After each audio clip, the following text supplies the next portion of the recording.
최영일의 시사본부. 안녕하십니까. 최영일의 시사본부 시작하겠습니다. 11월의 마지막 월요일인데요. 이제 한 해를 결산하고 새해를 준비해야 하는 12월이 이틀 후로 닥쳐왔습니다. 그리고 대선 100일 전입니다. 자, 여당 민주당 이재명 후보는요, 나흘째 호남 일정을 마무리했고요. 또 야당 국민의힘 윤석열 후보는 오늘부터 사흘간의 충청 행보를 시작합니다. 이 팽팽한 대선 상황 잠시 후에 짚어보겠습니다. 자, 남아공을 중심으로 오미크론 변이 바이러스라는 새로운 코로나19 변이가 등장해서 세계가 긴장하고 있습니다. 자, 세계보건기구는 이 새로운 변이를 파악하는데 몇 주가 소요될지 모르겠다. 다소 신중한 입장인데요. 자, 과도한 공포심은 금물인데 그렇다고 경계와 긴장을 늦출 수도 없고 참 기막힌 멘탈의 균형이 필요한 때가 아닌가 싶습니다. 자, 혼자서는 힘들지만 시사본부와 함께 하시죠. 최영일의 시사본부 출발합니다.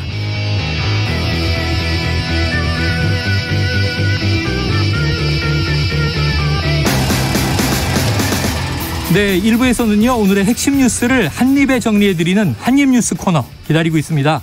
2부 10분 인터뷰, 김은혜 국민의힘 선대위 대변인과 대선을 100일 앞둔 국민의힘 선대위 상황 짚어보겠고요. 이어서 주간 이슈 먼데이, 그리고 국제본부도 준비되어 있습니다. 자, 한 입에 쏙 들어가는 뉴스와 찰떡궁합, 이 디저트송 신청 기다리고 있거든요.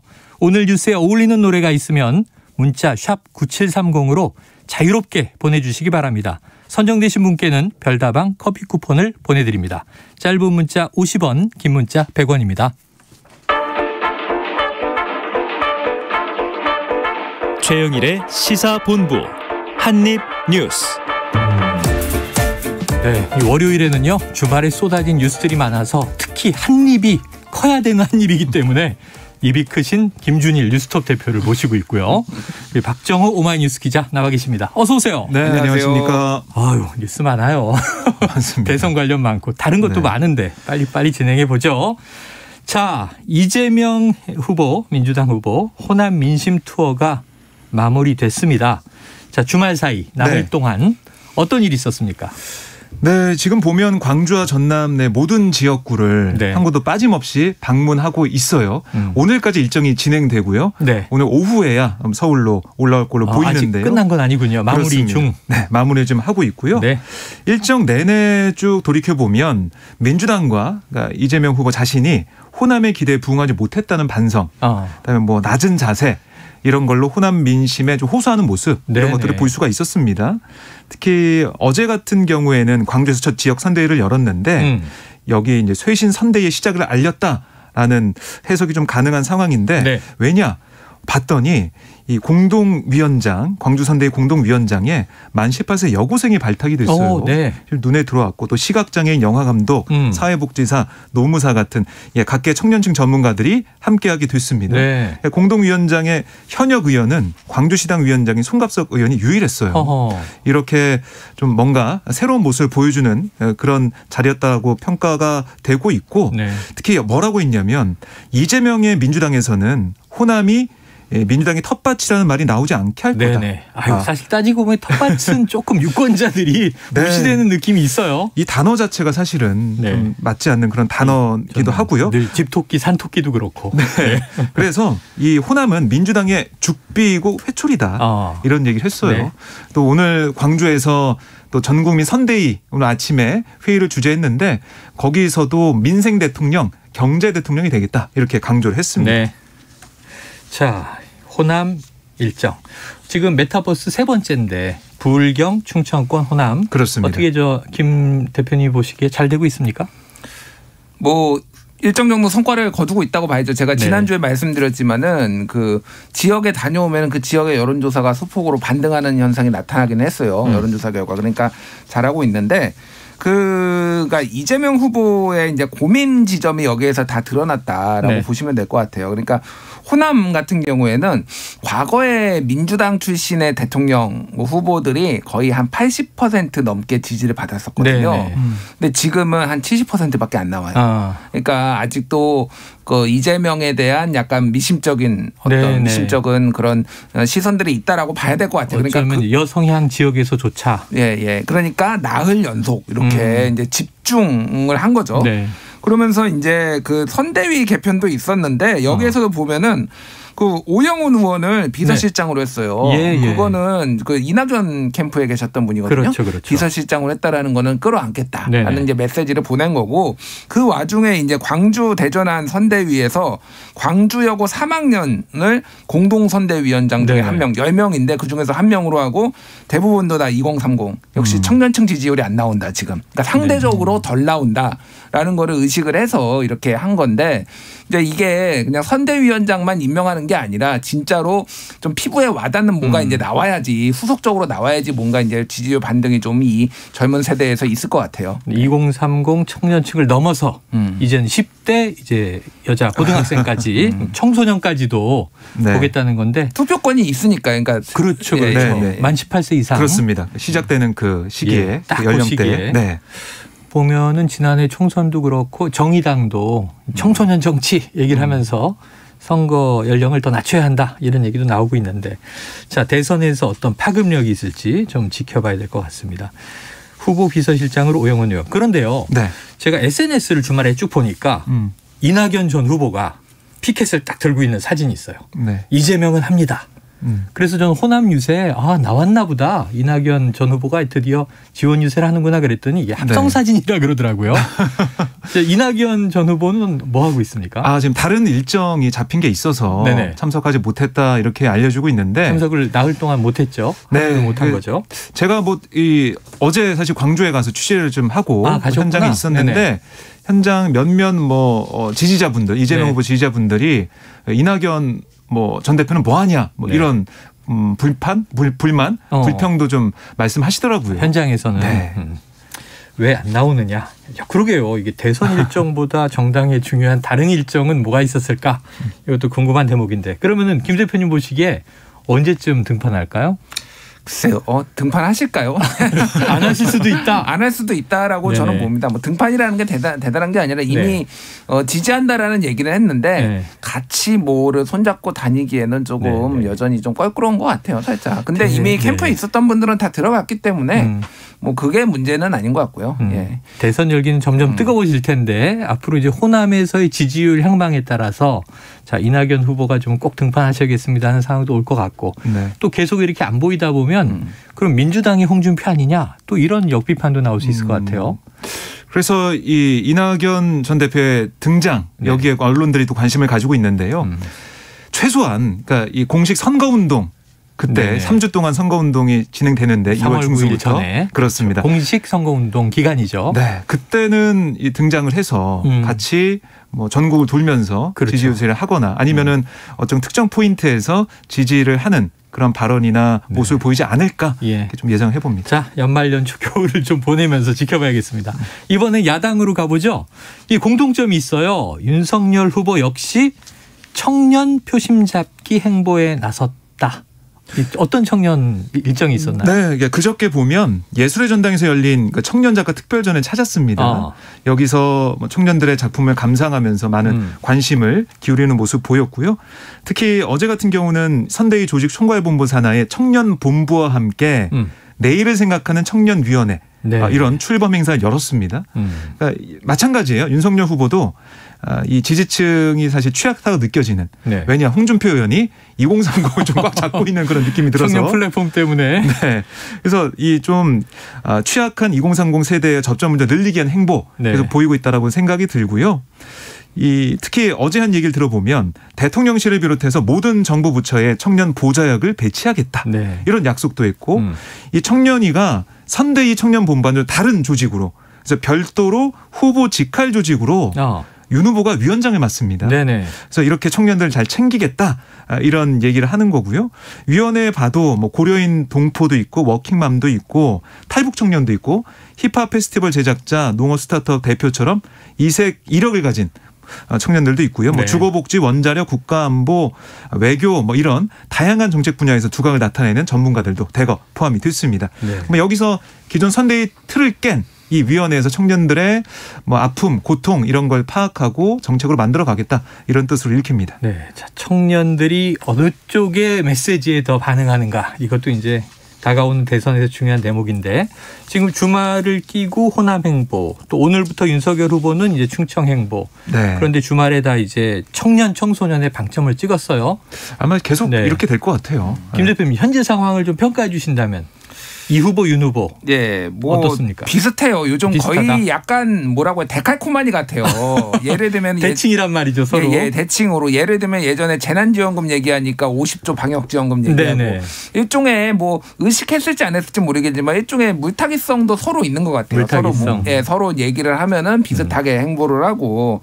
다만 그렇게 되면은 이재명 후보가 조금 그러니까 불리하죠. 왜냐하면 전체적으로 정권 교체 여론이 매우 강한 높다 보니까 정책이 비슷하다면 비슷하다면은 안 돼요. 그러니까 좀 더 파격적이고 좀 더 진정성 있는 거를 내놔야 되는 거는 아무래도 이재명 후보 측이 아닌가 그렇게 보여집니다. 이거 뭐 김중일 대표님의 이제 개인적인 분석이긴 한데 이런 의견도 있습니다. 자, 그러면 이제 어떻게 되냐면은 내가 딱 배팅을 하면 상대가 똑같은 걸 배팅하면 내가 그거 받고 더 이렇게 되는 거잖아요. 레이스에 들어가는 거죠. 뭐 일명. 어떻게 될지 레이스 한번 지켜보도록 하고요. 자, 지금 이재명 후보와 또 윤석열 후보 간에 지금 이제 검증이냐 네거티브냐 서로 상호 비판도 점점점 수위를 높여가고 있는데 자, 이재명 후보의 이순자 발언 비판이 윤석열 후보에 대한 우회 비판이다. 뭐 이런 보도가 있어서 이거 어떤 내용입니까? 그러니까 이게 어제 이재명 후보 일정을 보면 아침에 광주 양림교회를 찾았어요. 그러니까 이 교회가 5.18 당시 시민을 숨겨주고 구호 활동을 했던 그런 교회입니다. 역사성이 있군요. 네. 근데 이제 이순자 씨의 발언이 논란이 됐었죠. 15초 사과. 그렇습니다. 재임 중, 그러니까 전두환 씨의 재임 중 일에 대해서만 뭐 사과한다. 재임 중 일에 대해서 뭐 사죄한다. 이런 얘기를 했어요. 고통받았던 분들께 사죄드린다 이런 얘기를 했죠. 네. 근데 재임 중이라고 하면 뭉뚱그려진 거니까. 특히 5.18 이후잖아요. 5.18이 빠져 있죠. 그때 보안사령관 시절이니까. 맞습니다. 그래서 이재명 후보가 그걸 지적한 건데요. 이 얘기는 재임 이전의 일에 대해서는 전혀 미안하지 않다. 그래서 5.18 희생자를 모욕하고 있다는 생각이 든다. 이런 또 비판을 했어요. 그리고 뭐 광주에서 계속 하는 얘기를 들어보면 특히 전두환 씨가 정치 잘했다. 이런 발언 이후에 이어진 윤석열 후보의 발언이나 아니면 개사과 논란 이런 까지 거론을 했는데 이렇게 얘기했습니다. 철학도 역사인식도 준비도 없는 그런 사람들에게 나라와 국민의 미래를 맡길 수 없다. 광주 학살의 주범 전두환을 찬양하고 국민들을 존중하지 않는 사람이 대한민국을 제대로 이끌어갈 수 없다. 이렇게 주장을 했습니다. 자, 그 이후에 이제 광주를 방문했던 윤석열 후보는 이제 사과를 했다. 근데 또 광주 시민단체는 일방적인 사과다 이런 논란이 그렇습니다. 있었으니까 사과 논란이 있었습니다. 앞으로의 또 이제 호남 민심도 지켜볼 대목으로 보여지네요. 자, 반면에 지금 야당도 이재명 후보에 대한 이제 맹비판에 들어갔는데 이게 이른바 교제 살인을 저지른 조카를 변호했던 전력이 문제다 이런 공격이잖아요. 그 자세한 내용은 어떤 겁니까? 그러니까 이게 이 후보가 2006년 조카의 사건을 변호했고 정치를 하기 전 변호사 시절에 그렇습니다. 그래서 이걸 이제 사과하고 얘기를 했죠. 근데 이것만 있는 게 아니라 다음 해에도 여성 상대 교제 살인 사건의 변호를 맡았다 이렇게 알려지고 있는 거예요. 김병준 국민의힘 상임선거대책위원장이 어제 국회에서 기자회견 열고 정치를 하겠다는 변호사가 그런 기소, 그러니까 심신미약으로 인한 감염 변론 이거를 이 재판 저 재판에서 상용 기술로 쓰는 것은 말이 되지 않는다라고 강하게 비판한 겁니다. 피고인인 이 가해자를 심신미약이었기 때문에 감형해야 된다 이렇게 변론을 했나 보죠. 그렇습니다. 그거를 이제 국민의힘에서는 공격 포인트로 삼고 계속 비판을 하고 있는 상황입니다. 알겠습니다. 지금 이게 서로 하나는 이제 이 12.12 5.18에 대한 역사 비판이 이 후보로부터 윤 후보에게 이제 된 거고 윤 후보 쪽은 과거 변호사 시절에 또 이 변론이 문제가 있다라고 하는 건데 지금 이런 이제 검증 국면 혹은 네거티브 공세 좀 이건 또 어떻게 유불리가 작용할 것 같으세요? 일단 이 변호사 문제 같은 경우에는 사실 형사 사건 검찰이 기소를 하면은 거의 90% 이상이 유죄가 나오거든요. 네네네. 그러면은 무죄가 날 것만 변호사들이 그러면은 해야 되는 변호를 해야 되냐? 곤란할 수도 없는 거죠. 그러니까 변호는 다 하는 거니까. 변호사 윤리장전 19조 1항에 보면은 변호사는 의뢰인이나 사건의 내용에 사회 일반으로부터 비난을 받는다는 이유만으로 수임을 거절하여서는 아니 된다 이렇게 돼 있어요. 한마디로 어떤 범죄를 저지른 사람이라도 그러니까 법의 조언이나 보호를 받을 이유가 있는 거고 그래서 이제 변호사가 있는 거거든요. 뭐 이를테면은 뭐 삼성을 변호했다고 해서 예를 들면은 삼성의 모든 죄악까지 예를 들면 범죄까지 삼성이 저지른 범죄까지 다 이 변호사가 짊어져야 되느냐 그런 문제는 있는데 다만 이게 정치의 영역으로 들어오면 이게 좀 다른 문제가 되는 거죠. 예, 최근에 이제 이런 뭐 데이트 살인 아니면 스토킹 살인 이게 워낙 사회 이슈가 되다 보니까 집중적으로 하고 있고 이미지 타격이 좀 있을 것 같아요. 이거는 근데 어쩔 수가 없습니다. 뭐 그거 본인이 이재명 후보 본인이 충분히 해명을 하고 좀 사과를 하고 뭐 그런 식으로 갈 수밖에 없을 것 같아요. 이거는. 지금 일단 뭐 사과는 나온 것 같으니까 하지만 이제 변호사 시절에 벌어진 일이다. 민주당 쪽에서는 또 여러 가지 인권 변호 활동을 했는데 과거 고 노무현 대통령의 영향을 받아서 87년부터 인권 변호사로 활동했는데 이런 것만 딱 골라내느냐 이제 이런 비판. 심신미약 하나만 더 말씀드리면은 사실 예전에는 심신미약에 있어서 굉장히 관대했잖아요. 법원 판결이. 그것 때문에 뭐 조두순 사태라든가 상당히 좀 공분이 있는 거죠. 그래서 사실은 이거는 모든 변호사들이 다 썼던 스킬입니다. 그러니까 당시에 과거에는 옛날에는 지금은 굉장히 비판을 받죠. 그래 다 썼던 거라서 그거를 가지고 좀 비난을 할 수 있을까 이런 생각은 사실 들어요. 그래요, 알겠습니다. 자, 이 김성태 논란이 있습니다. 왜냐하면은 지금 선대위원장에 포함이 됐었죠. 그런데 지금 며칠 만에 사퇴한 거예요. 지금 이틀 만인가요? 3일 만인가요? 불과 한 2, 3일 만에. 네, 그렇습니다. 그러니까 김성태 전 이제 본부장을 해야 되나요? 전 의원이 본부장. 네, 직능총괄 이제 본부장에 임명이 돼서 선대위 들어갔어요. 본부장 그 사람 중에 한 명으로 들어갔는데 오랜만에 김성태 전 의원의 이름이 다시 등장했다. 그렇습니다. 그런데 임명이 되자마자 논란에 휩싸였습니다. 왜냐? 자신의 딸 KT 특혜 채용 의혹. 시끄러웠잖아요. 그때 뭐 기억하시겠지만은 그때 이 KT 회장과 그 국회 출석 여부 그걸 뭐 딜을 했다 그런 얘기가 있었고 이 재판이 아직 진행 중입니다. 또 재판이 안 끝났고 1심에서는 무죄가 나왔지만 2심에서 유죄가 나왔고 대법원 3심이 남아있는 상황이고요. 근데 이런 상황에서 정리가 안 됐는데도 김성태 전 위원장을 임명할 수가 있냐 이런 비판이 나왔고 결국 본인이 사퇴를 했어요. 2030 세대한테 미안하다 사퇴했는데 논란이 또 커진 부분은 윤석열 후보가 이건 뭐 오래돼서 기억이 안 난다라고 얘기했지만 이 사건이 불과 한 2년 전의 일입니다. 그래서 이걸 기억이 안 난다라고 그냥 넘어간 게 말이 되냐 이런 또 민주당과 정의당의 비판이 나왔습니다. 근데 이런 게 해명이 문제가 되는 케이스인데 조금 전에 우리가 다룬 소식과 연결해 보면 지금 상대 이재명 후보 정치에 입문하기 전 2006년에 변론했던 재판이 문제다 이렇게 비판을 하는데 우리 편 쪽은 2년 전 사건이 기억 안 났다 이런 얘기를 한단 말이에요. 이거 논란이 되는 거 아니에요? 그러니까 이게 맞죠. 그러니까 3심까지는 최종 대법원 판결이 나오기까지는 무죄 추정의 원칙 맞는데 이게 정치의 영역에서 그게 그러니까 해명이 되냐라는 거죠. 그렇게 얘기하면은 국민의힘에서 그렇게 문제를 삼았던 조국 전 법무부 장관 아직 재판 1심도 중이고. 재판도 1심도 안 했어요. 판결도 안 났어요. 그러니까 그렇게 따지면은 뭐 할 말이 없는 거죠. 그러니까 이거는 당연히 국민의 어떤 뭐 감정선을 게다가 채용 비리 아닙니까? 그렇죠. 채용 비리라면은 뭐 게다가 2심에서 유죄를 받았으면은 뭐 법률적으로 문제가 있지 않으면은 확정될 가능성도 있거든요. 이거에 대해서는 굉장히 좀 안이했다라고 봐야 될 것 같아요. 이 부분. 그래요. 아니 조금 특이한 논평을 하나 여쭤볼게요. 박 기자님. 더불어민주당이 윤석열 국민의힘 대선 후보 캠프가 당대표인 이준석 국민의힘 대표를 무시하고 있다. 이렇게 지적을 하면서 이준석 패싱 나이 어리다고 당대표를 무시하는 거냐. 이건 상대당에서 공격을 했어요. 어떤 내용이에요?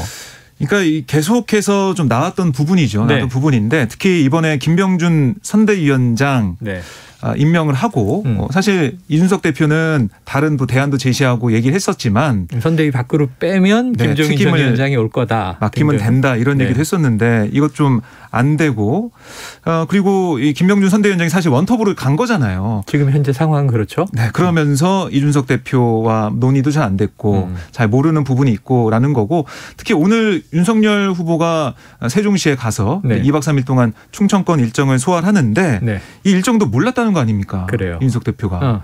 그러니까 그만큼 당대표와 일정 상의나 아니면 여러 가지 전략에 대해서도 고민하거나 소통하지 않는다. 이 부분은 글쎄요. 이건 좀 커 보이는 상황입니다. 네, 그래요. 알겠습니다. 자, 과연 이게 진실은 뭘까요? 저희가 2부 처음에 이 김은혜 국민의힘 대변인과 전화 연결이 예정돼 있으니까 그때 좀 자세하게 물어보도록 하겠습니다. 자, 지금 12시 40분 막 넘기고 있습니다. 지금 교통 상황이 궁금한데요. 점심시간 교통 한번 보죠. 교통정보센터. 오늘은 어떤 리포터인가요? 네, 정현정 리포터 나와 주십시오. 네, 도로 위에 작업 구간이 많습니다. 먼저 경부고속도로 서울 방향인데요. 영동 1터널 부근에서 옥천 4터널 부근이 작업을 하고 있습니다. 여파로 금강 나들목에서부터 2km 구간 천천히 가고요. 청주 분기점에서는 대형 화물차가 고장나 있습니다. 천안 부근에서는 3차로에 승용차 고장난 차가 서 있습니다. 여파로 천안 나들목에서부터 정체입니다. 기흥에서 수원까지와 달래내 부근에서 반포까지 속도 줄여서 지나고요. 반대 부산 쪽으로는 한남에서 서초까지 와 신갈분기점에서 밀리고 있습니다. 오산 부근 진입로 6차로에서는 화물차 고장난 차가 처리하고 있습니다. 중부 내륙고속도로 양평 쪽으로 칠서 휴게소 부근 1, 2차로에서는 승용차 관련 사고를 역시 처리하고 있고요. 영동고속도로 인천 쪽으로 이천 부근 2차로에서는 하이패스 작업을 하고 있습니다. 오늘 미세먼지 많습니다. 외출하실 때 미세먼지 차단용 마스크를 꼭 착용해 주시기 바랍니다. KBS 교통정보센터에서 정현정이었습니다.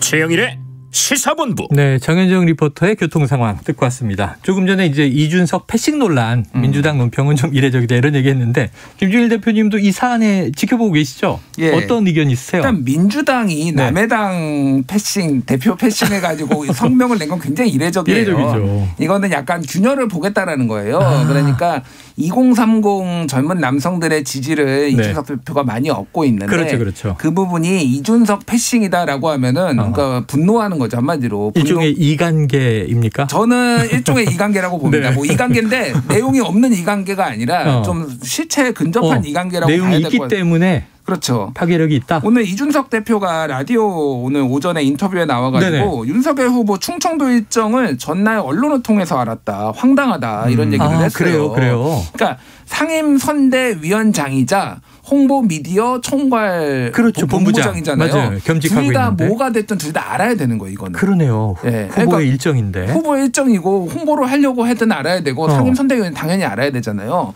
그럼 이거를 지금 제대로 이렇게 고지가 안 됐다라고 하는 거는 당내에서 확실히 이준석을 견제하고 있다. 특히 윤석열 측근으로 불리는 뭐 얘 누군지는 모르겠으나 그 의원들이 그렇게 볼 수밖에 없는 거죠. 그래서 요 인터뷰를 하기 직전에는 이준석 대표가 페이스북에다가 이준석 패싱 논란 지겹다. 그러니까 사실 아니다라고 했는데 그렇게 페이스북에다 쓰고 바로 오전에는 나와서. 황당하다.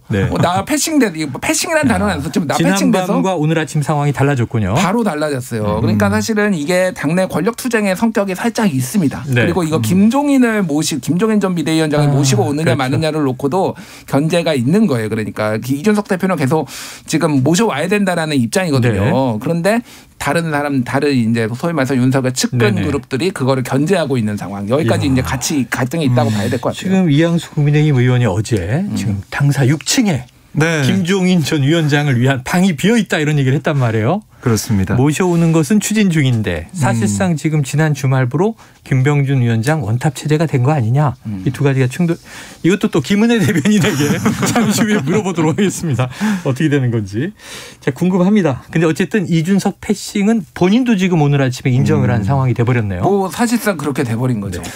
오늘 홍준표 의원도 이 상황에 대해서 비판을 했더라고요. 뭐라 그랬어요? 아무리 나이가 어려도 선출된 당대표는 당의 제일 어른이다. 네. 또 나이가 어려서 나름 파란도 일으켰고 주목을 받았잖아요. 국민의힘이 많은 주목받고 지지를 얻게 되는 상황이 됐죠. 청년들 지지를 얻게 됐는데 모든 길이 로마로 통하듯이 정당의 모든 것은 당대표를 통해야 한다. 네. 당대표를 패싱하고 대표를 깔보는 정당은 이익 집단에 불과하지 정당이라고 보기 어렵다. 네. 강하게 비판했습니다. 그래요. 자, 저는 이제부터 나오는 뉴스가 오늘 가장 흥미진진했던 뉴스입니다. 이분이 돌아왔습니다. 이 별명이 터미네이터. I'll be back. 돌아오셨는데 손학규 전 대표가 대선 출마 선언했어요?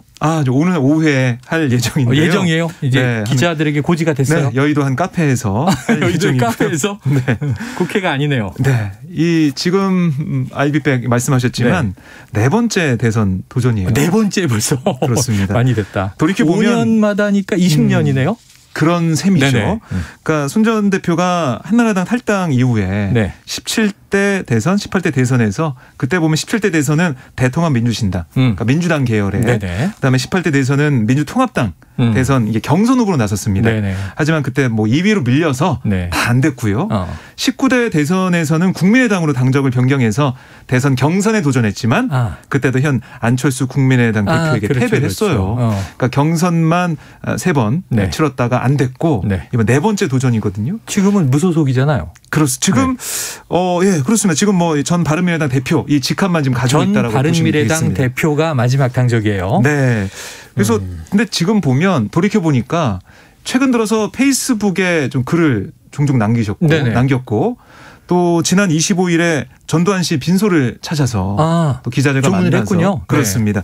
국민 통합을 염원한 차원에서 왔다. 이런 얘기를 했습니다. 뭐 김대중 전 대통령은 전두환, 노태우 두 사람을 청와대 초청했었다. 국민 통합 차원에서 초청한 거다. 그러니까 국민 통합을 위해서 우리가 뭐 힘을 모으자 이런 얘기를 하면서 약간 이제 대선 출마의 그런 분위기 이걸 좀 만들었다라고 볼 수가 있겠어요. 지금 생각해 보니까 국민 통합을 위해서 여야 이 거대 양당의 후보가 아니라 내가 나가야 국민 통합 이룰 수 있다.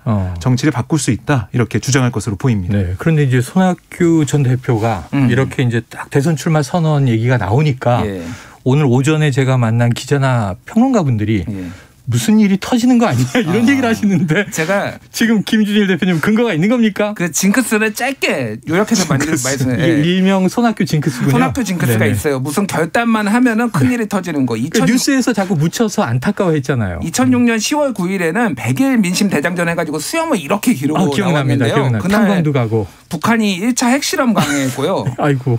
그리고 2007년 3월에는 한나라당은 탈당했다. 그런데 그날이 한미 FTA 체결일이었고요. 그때 시끄러웠죠. 2010년 11월에는 민간인 사찰 특검을 요구하며 장애투쟁에 나왔는데 다음 날 연평도 포격 사건이 발생했고요. 2014년에는 정계 은퇴 선언 후 치과하다가 2년 만에 하산했는데 북한이 미사일 바로 발사했고요. 산이 내려가라 했다 그랬는데 미사일에. 2017년 2월 17일에는 국민의당이 입당을 했는데 이재용 삼성전자 부회장이 구속됐어요.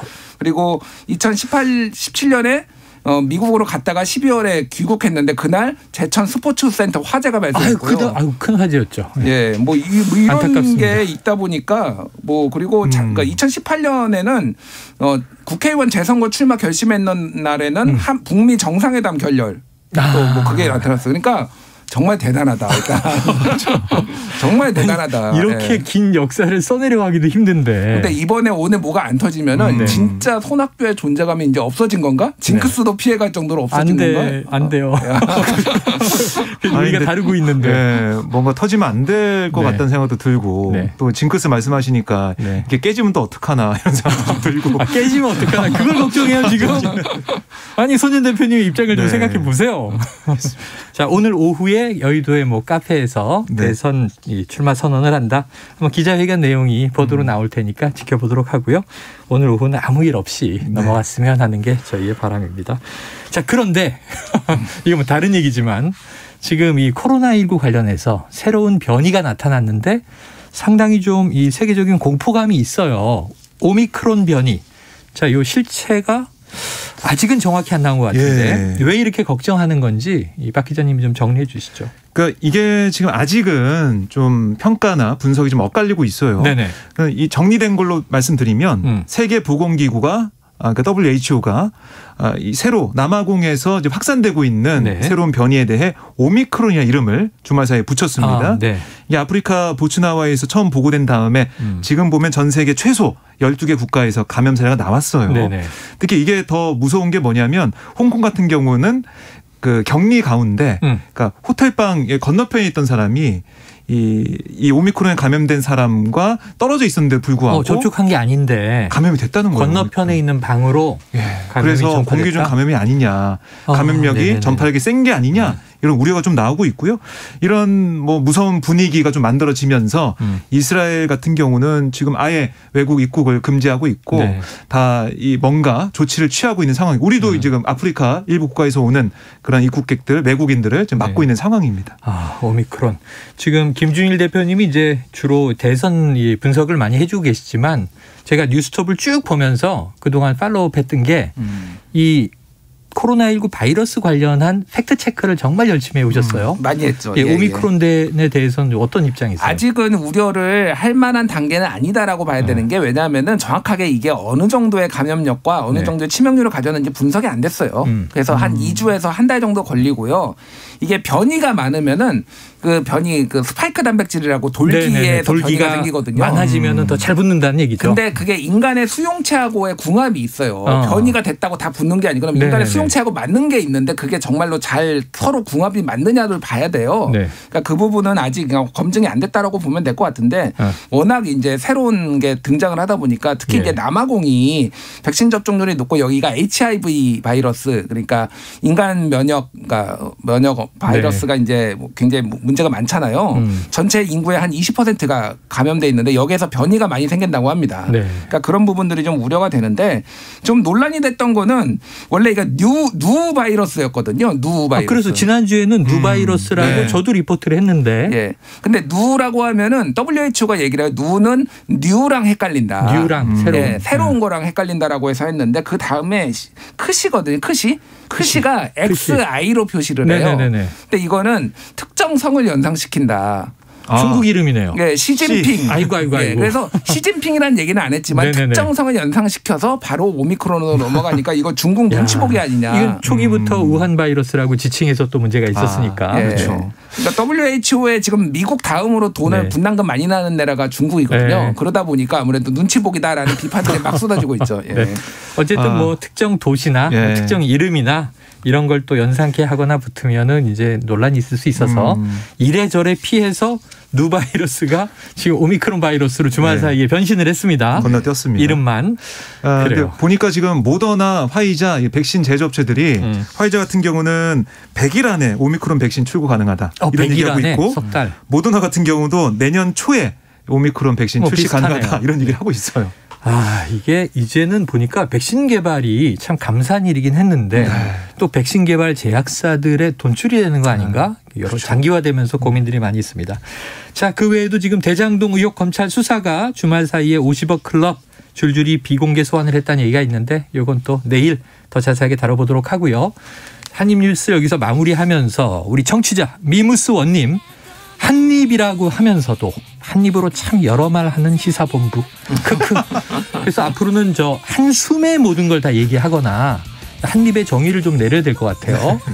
참 많은 말을 오늘도 했습니다. 자, 오늘 디저트송은요. 5180님의 신청곡 소녀시대의 힘내. 신청 이유는 따로 안 보내주셨지만 우리 모두 월요일에 힘내자. 바이러스가 지금 있지만 방역에 힘내자. 여러 의미로 좋게 해석이 되는 것 같습니다. 자, 두 분 오늘 고맙습니다. 고맙습니다. 자, 저희가 5180님께 별다방 커피 쿠폰 보내드리고요. 소녀시대 힘내 들으면서 저는 입으로 돌아옵니다.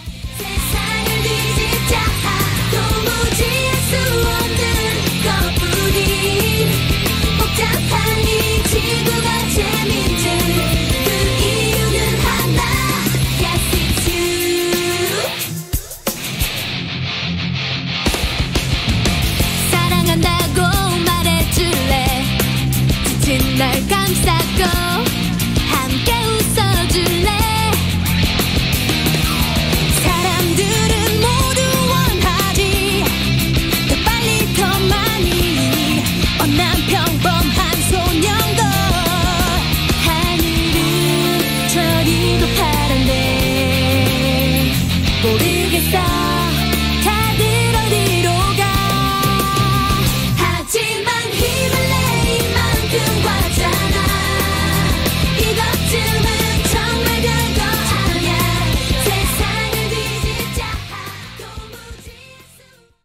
안녕하세요. 환경부 장관 한정혜입니다.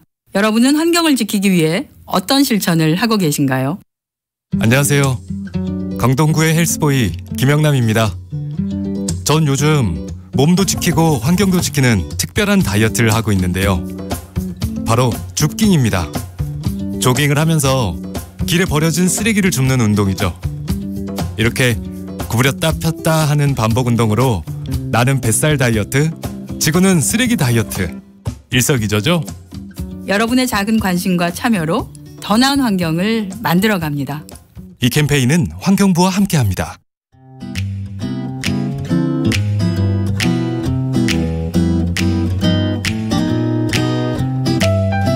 안녕하세요. 바른말 고운말입니다. 국토교통부와 한국도로공사에서는 도로 분야에서 관행적으로 쓰여온 불필요한 외래어와 어려운 전문 용어, 그리고 일본식 한자 표현 등을 국민이 쉽게 이해할 수 있도록 순화해서 널리 알리고 있습니다. 오늘은 그 가운데 몇 가지 용어를 소개합니다. 먼저 일본식 표현인 단돌이라는 말을 많이 들어보셨을 겁니다. 단돌이 대신에 주의를 기울여 다잡거나 보살핌이라는 뜻의 한자어 명사인 단속으로 다듬었습니다. 또 공사장이나 광산 등의 건설 현장에 임시로 지어놓은 식당을 가리키는 한바, 이 한바는 현장 식당으로 순화했습니다. 그리고 길의 너비를 뜻하는 노폭이라는 용어는 도로폭으로 순화했고요. 약이나 페인트 등을 겉에 바르는 것을 가리키는 단어 도포는 발음으로 순화했습니다. 외래어 표현 가운데 싱크홀이라는 표현도 많이 쓰고 있지요. 땅속에 지하수가 흘러 만들어진 빈 공간이 주저앉게 되면서 발생하는 웅덩이를 가리키는 말인데요. 땅꺼짐이란 표현으로 순화했습니다. 또 입체 교차하는 두 개의 도로를 연결하는 도로의 경사진 부분을 뜻하는 램프는 연결로로 다듬었고요. 도로 표면에 생긴 얇은 빙판을 가리키는 블랙아이스는 도로 살얼음이라는 표현으로 순화했습니다. 바른말 고운말 아나운서 변희영이었습니다.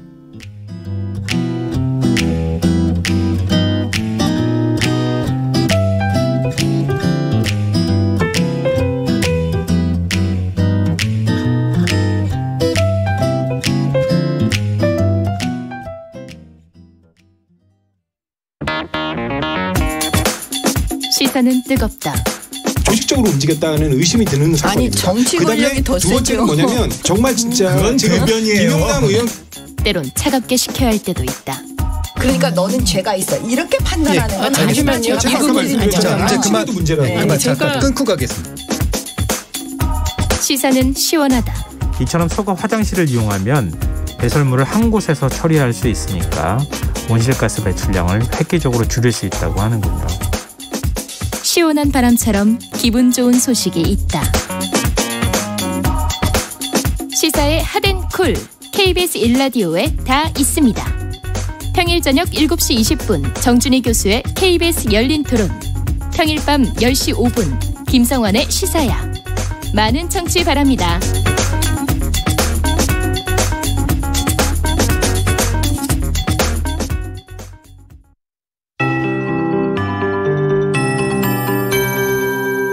KBS 58분 날씨.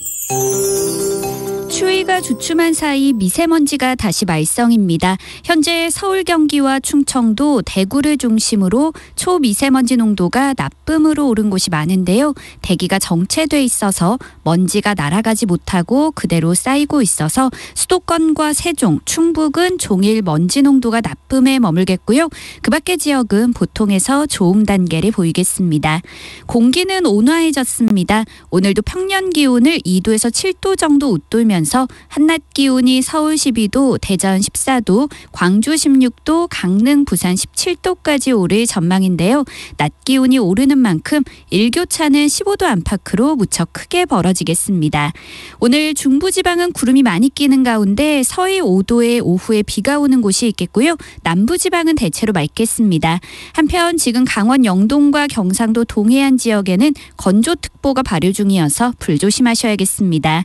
내일은 전국에 비나 눈 소식이 있습니다. 내일 새벽에 서쪽 지역부터 비가 내리기 시작해 아침에 전국으로 확대되겠고요. 내일 오후부터는 찬바람이 강하게 불고 기온이 떨어지면서 비가 눈으로 바뀌어 오는 곳이 있겠고 모레 수요일 아침에는 다시 영하로 기온이 떨어질 전망입니다. 현재 서울의 기온은 10.5도입니다. 송소진입니다.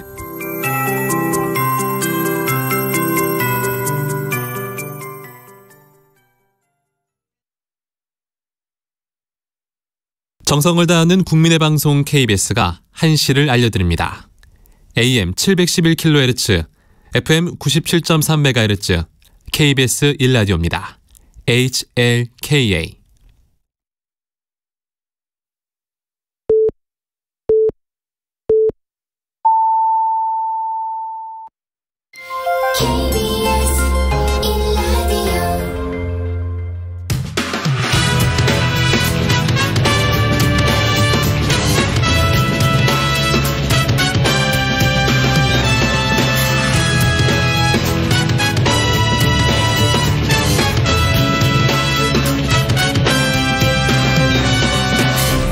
KBS 1라디오 최영일의 시사본부.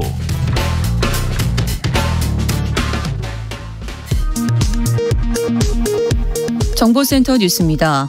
공수처가 이성윤 서울고검장 공소장 유출 의혹과 관련해 지난 26일 마무리하지 못한 대검찰청 압수수색을 오늘 오전 재개했습니다. 국민의힘 윤석열 대선 후보는 오늘 선거대책위원회 회의가 끝난 후 취재진과 만난 자리에서 장제원 의원의 거취와 관련된 질문이 쏟아지자 캠프 선대위에서는 어떠한 직책도 맡지 않았다라고 답했습니다. 법원이 공직선거법 위반 혐의로 기소된 박형준 부산시장 재판과 관련한 증거조사를 비공개로 진행하기로 했습니다.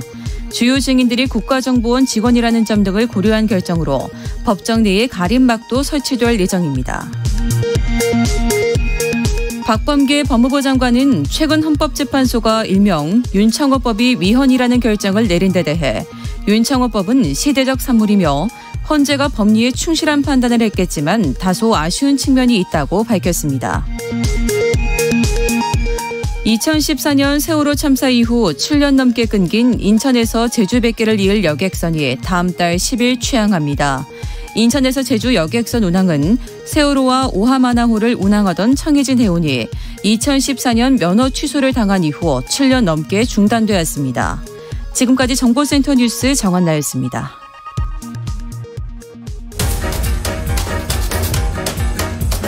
최영일의 시사본부 10분 인터뷰. 네, 이슈의 핵심을 10분 짚어드리는 10분 인터뷰 시간입니다. 대통령 선거가 100일 앞으로 다가온 오늘, 자, 국민의힘 윤석열 후보는요, 첫 회의를 열었고 공식 선대위 일정을 시작했습니다. 국민의힘 선대위에 김은혜 대변인을 연결해서 관련 이야기를 들어보도록 합니다. 자, 김 대변인님, 안녕하세요.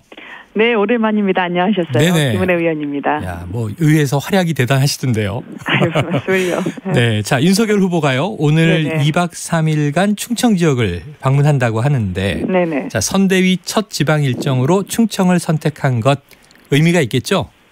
네, 저희 당의 공식 후보로 선출된 이후에 먼저 광주 그리고 전북을 방문했었죠. 네. 그동안 저희가 전국정당이라고 하지만 호남 지역에서 사실상 총선에서 참패를 하고 그리고 5%가 되지 않는 지지율을 받았었습니다. 네. 그래서 더 5.18 유가족분들을 포함해서 낮게 국민 속으로 들어가야 된다 생각을 했고요. 네. 그런 면에서 서진이라고 한다면 이제 그 뒤에 충청인데요. 네. 오늘 후보가 얘기했지만 이 중원을 장악하는 자가 승리한다는 말처럼 충청권도 다른 지역과 마찬가지로 역대 선거 결과를 결정지었던 변수의 지역이기도 네. 합니다. 그래서 무엇보다 충청 국민들께 저희가 현장의 목소리를 듣고 또 그곳이 대전까지 포함해서 우리나라 과학의 미래를 좌우할 산실이기 때문에요.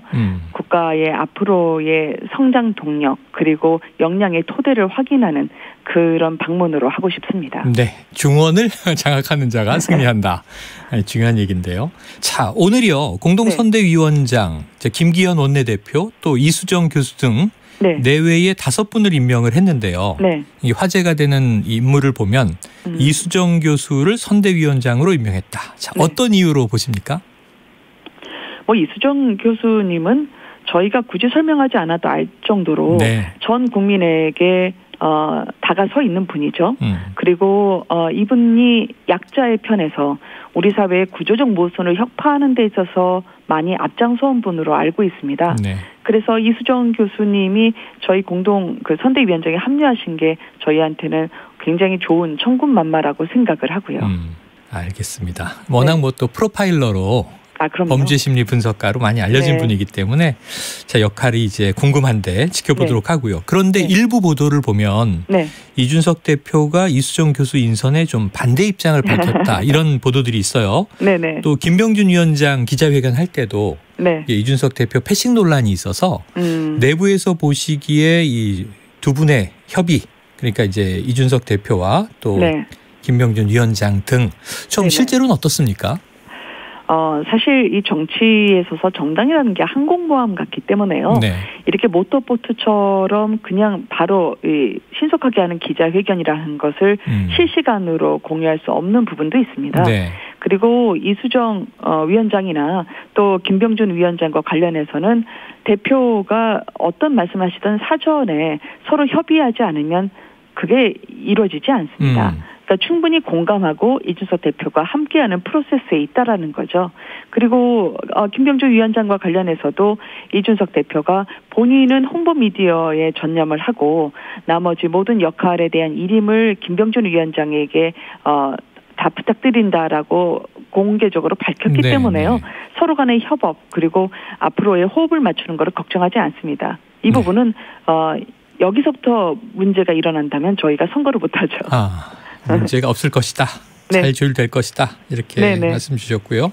자, 그러면 선대위 구성이 아직 이제 주말을 보내고도 이 미완이다 아니다 의견이 분분해요. 그럼 김병준 상임 선대위원장 중심의 원톱 체제로 정리됐다.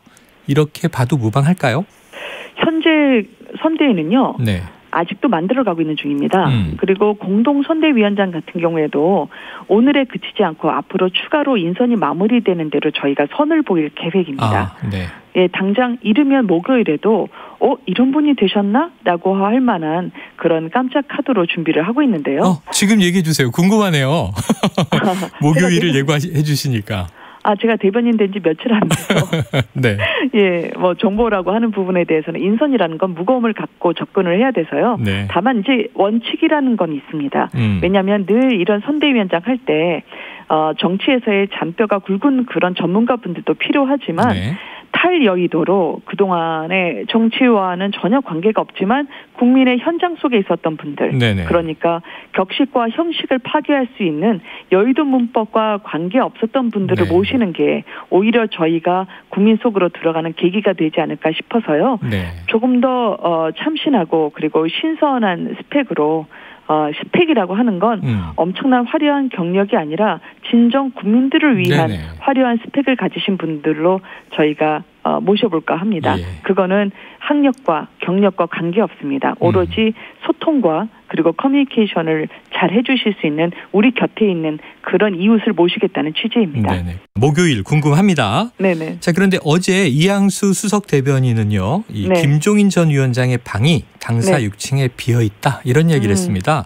맞습니다. 그렇다면 김종인 전 위원장에 대한 영입 노력 계속되는 건지 궁금한데요. 소통 노력은 상수죠. 그리고 저희가 아직 선대위가 완성되지 않았다라고 말씀을 드린 것처럼 이분 김종인 위원장을 저희가 총괄 선대위원장으로 후보도 이야기를 하셨기 때문에 저희가 적극적으로 함께 나아갈 수 있는 노력을 하고 있고요. 다만 이제 후보가 결정이 된 지 3주를 넘어섰습니다. 또 오늘을 기점으로 이제 100일 남았죠. 길다면 길고 짧다면 짧은 기간이 남은 셈인데 국민분들에게 인선 때문에 피로감을 드릴 수가 없습니다. 그래서 실무적으로 할 수 있는 일들은 이준석 대표 그리고 저희 김병준 상임선대위원장이 함께 맞추면서 한 발 한 발 내놓고 있는 상황입니다. 네, 그동안 상당히 짧지 않은 기간 동안 이제 김종인 전 위원장에게 이제 언론의 초점이 맞춰져 있었는데요. 네. 조금은 이게 이제 뭐 갈 수도 있고 안 갈 수도 있고 여지가 있는 상황이다 보니까 최근에는 이제 김성태 전 의원이 이제 선대위의 직능총괄본부장을 맡았다가 자진 사퇴를 하셨잖아요. 네네. 그래서 이제 민주당은 이제 윤 후보의 사과를 또 촉구했습니다. 젊은 층에게 상처를 줬다 이런 이유인데 좀 어떤 해명하실 수 있습니까? 선대위 인선 과정에서 국민께 염려를 끼쳐드렸던 부분은 송구스럽게 생각하고요. 그렇지만 김성태 전 의원도 스스로 결단을 하고 또 정권 교체의 결림돌이 돼서는 안 된다라고 하면서 직을 내놓지 않았겠습니까? 민심에 부응하기 위한 그 내부 노력이 이루어지고 있다는 점을 좀 말씀드리고 싶고요. 비판은 저희가 당연히 겸허하게 받아들이고자 합니다. 그렇지만 민주당 쪽에서 선거가 급하시긴 해도 그동안의 조국 사태나 부동산이나 일자리 대란으로 청년들의 기회 사다리를 박찬 거에 대한 부분도 함께 민주당이 고민하면서 이야기를 해주셨으면 좋겠다고 생각을 하거든요. 왜냐하면 그 윤건영 의원님 같은 경우에도 이재명 후보의 정무실장으로 임명이 됐다는 얘기를 듣긴 했었습니다만 동시에 들려왔던 소식은 청년에 대한 허위 인턴으로 사기 혐의로 약식 기소가 되지 않았겠습니까? 이재명 후보가 사실 3년 전만 하더라도요. 그런 그 청년 특혜 채용에 대해서는 공정한 사회 질서를 훼손하는 중범죄라고 비판을 한 바가 있었습니다. 그러면 이렇게 청년에게 허위로 인턴을 했다면 그 인턴이 되고 싶은 다른 청년은 탈락을 하게 된 셈이거든요. 그런 기회를 박탈한 데 대해서 어떻게 생각하는지, 그래서 취업난 돌파에 사활을 걸고 있는 청년들에 대한 배신은 아닌지 이재명 후보가 국민들에게 말씀을 주시는 것도 온당한 순서라고 생각합니다. 네.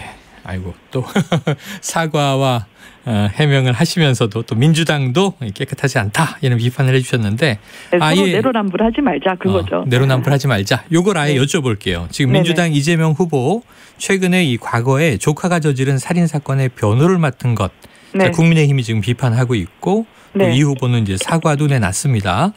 그럼 이제 사과까지는 나왔는데 어떤 대목이 아직 좀 부적절하다고 보시는 부분이 있나요? 이게 100번을 양보해서 흉악범도 변론을 받을 권리가 있습니다. 법적으로는 그렇죠. 네, 법적으로는 천부인권이라고 하죠.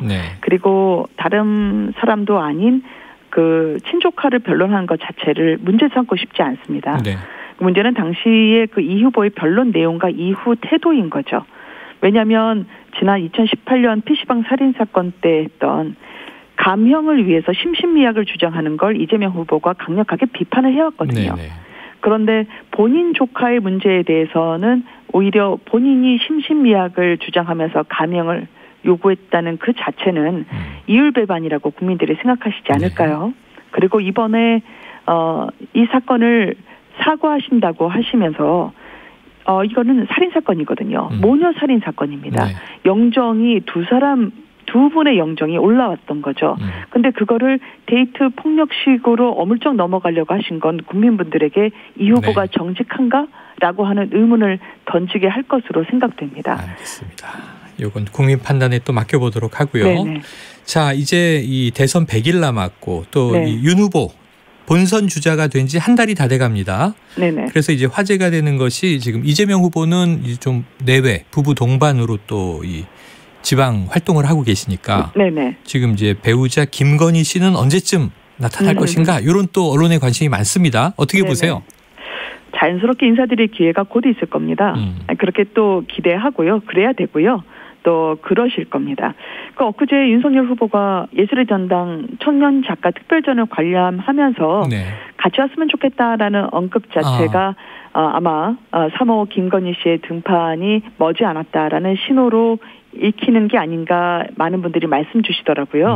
그래서 커리어 우먼이기도 하고 그리고 본인의 전공인 문화예술계나 또 동병상련을 겪고 있는 그런 여성들의 많은 문제에 대해서도 적극적으로 소통하기를 기대하고 있습니다. 네, 자 그런 행보를 또 기대함과 동시에 이제 상대당 민주당에서는 네. 그동안 이제 도이치모터스 주가 조작 의혹에 대한 이제 공세가 있었잖아요. 네네네. 근데 어제는 이제 윤 후보가 서울중앙지검장 취임 이후에 네네. 김건희 씨 본인이 대표로 있는 회사의 급여가 급증했다. 이게 기업의 뇌물성 후원에 대한 대가 아니냐 이런 의혹을 또 새로 제기했습니다. 네네. 어떻게 방어해 주시겠어요?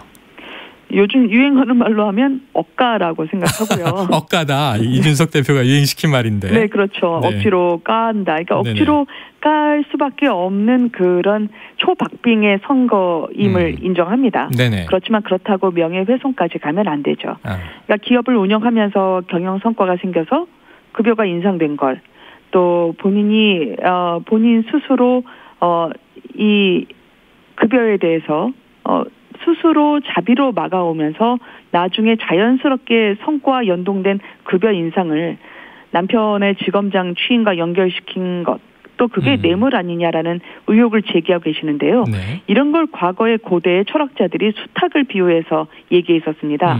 수탉의 오류라고 하는데요. 네. 닭이 울었기 때문에 아침에 해가 뜬다고 그런 사람들이 고대 그리스에 많았거든요. 그래서 마치 남편 덕분에 이렇게 급여가 인상됐다고 하는 걸 저는 수탉의 오류라고 정리를 해드리고 싶습니다. 네, 알겠습니다. 이 또한 이제 국민들이 지켜보고 있으니까 네. 억가냐 아니냐 앞으로 또 이제 국민들의 판단이 있겠죠. 알겠습니다. 오늘 이제 명쾌한 김은혜 대변인님의 말씀 잘 들었습니다. 말씀을요. 고맙습니다. 네, 감사합니다. 예, 지금까지 국민의힘 선대위의 김은혜 대변인이었습니다.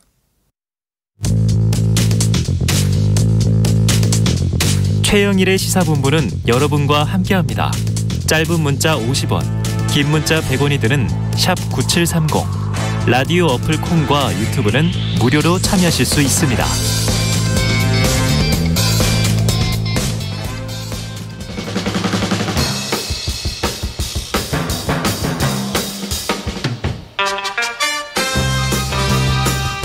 네, 매주 월요일 주말 사이 뉴스를 정리하고 주간 이슈를 미리 살펴보는 주간 이슈 먼데이 시간이 돌아왔습니다.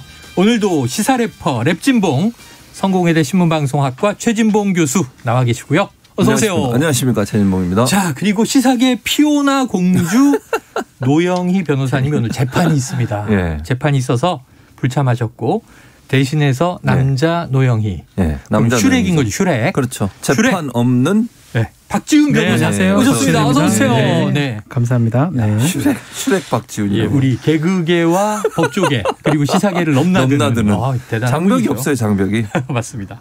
자, 이 두 분 모시고요. 오늘 재밌을 것 같은데 주간 이슈 먼데이 본격적으로 시작해 보죠. 오늘이 의미 있는 게 내년 3월 9일 20대 대선 딱 100일 전이에요. 네. 우리가 수능해도 100일 전 그럼 뭘 하잖아요. 뭘 먹기도 하고. 그렇죠. 자, D-100. 오늘 오전에 무려 4개의 여론조사가 나왔습니다. 뭐 그동안 100일 전 여론 그대로 뭐 대선 결정이 난다든가 여러 가지 해석들이 있어요.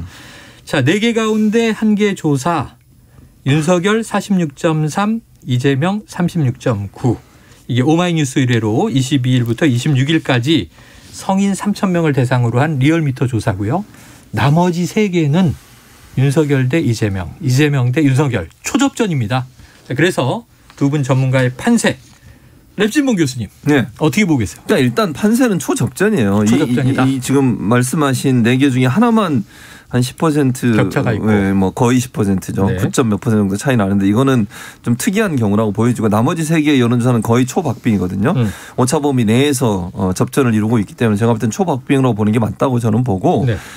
이런 현상은 사실 이제 판세 자체는 이재명 후보는 상승세, 그다음 윤석열 후보는 지지가 어느 정도 정체된 상태 이렇게 봐야 하는 게 맞아요. 그러니까 윤석열 후보는 잘 아시는 선대위 구성 과정에서 김종인 전 비대위원장 영입 문제로 갈등이 좀 있었고 아직도 완전 해결이 안 됐잖아요. 네. 그리고 김병준 상임선대위원장 체제로 갈 가능성이 높은 상황이에요. 네. 그 문제 때문에 국민적으로 좀 지지가 어느 정도 정체돼 있는 상태인 것 같고 네. 또 하나는 이제 윤석열 후보의 선거 캠프에 들어온 사람들 보면 올드보이 기환이에요. 네. 대부분. 그렇죠. 심지어는 그 안에 있는 대변인도 비판을 하잖아요.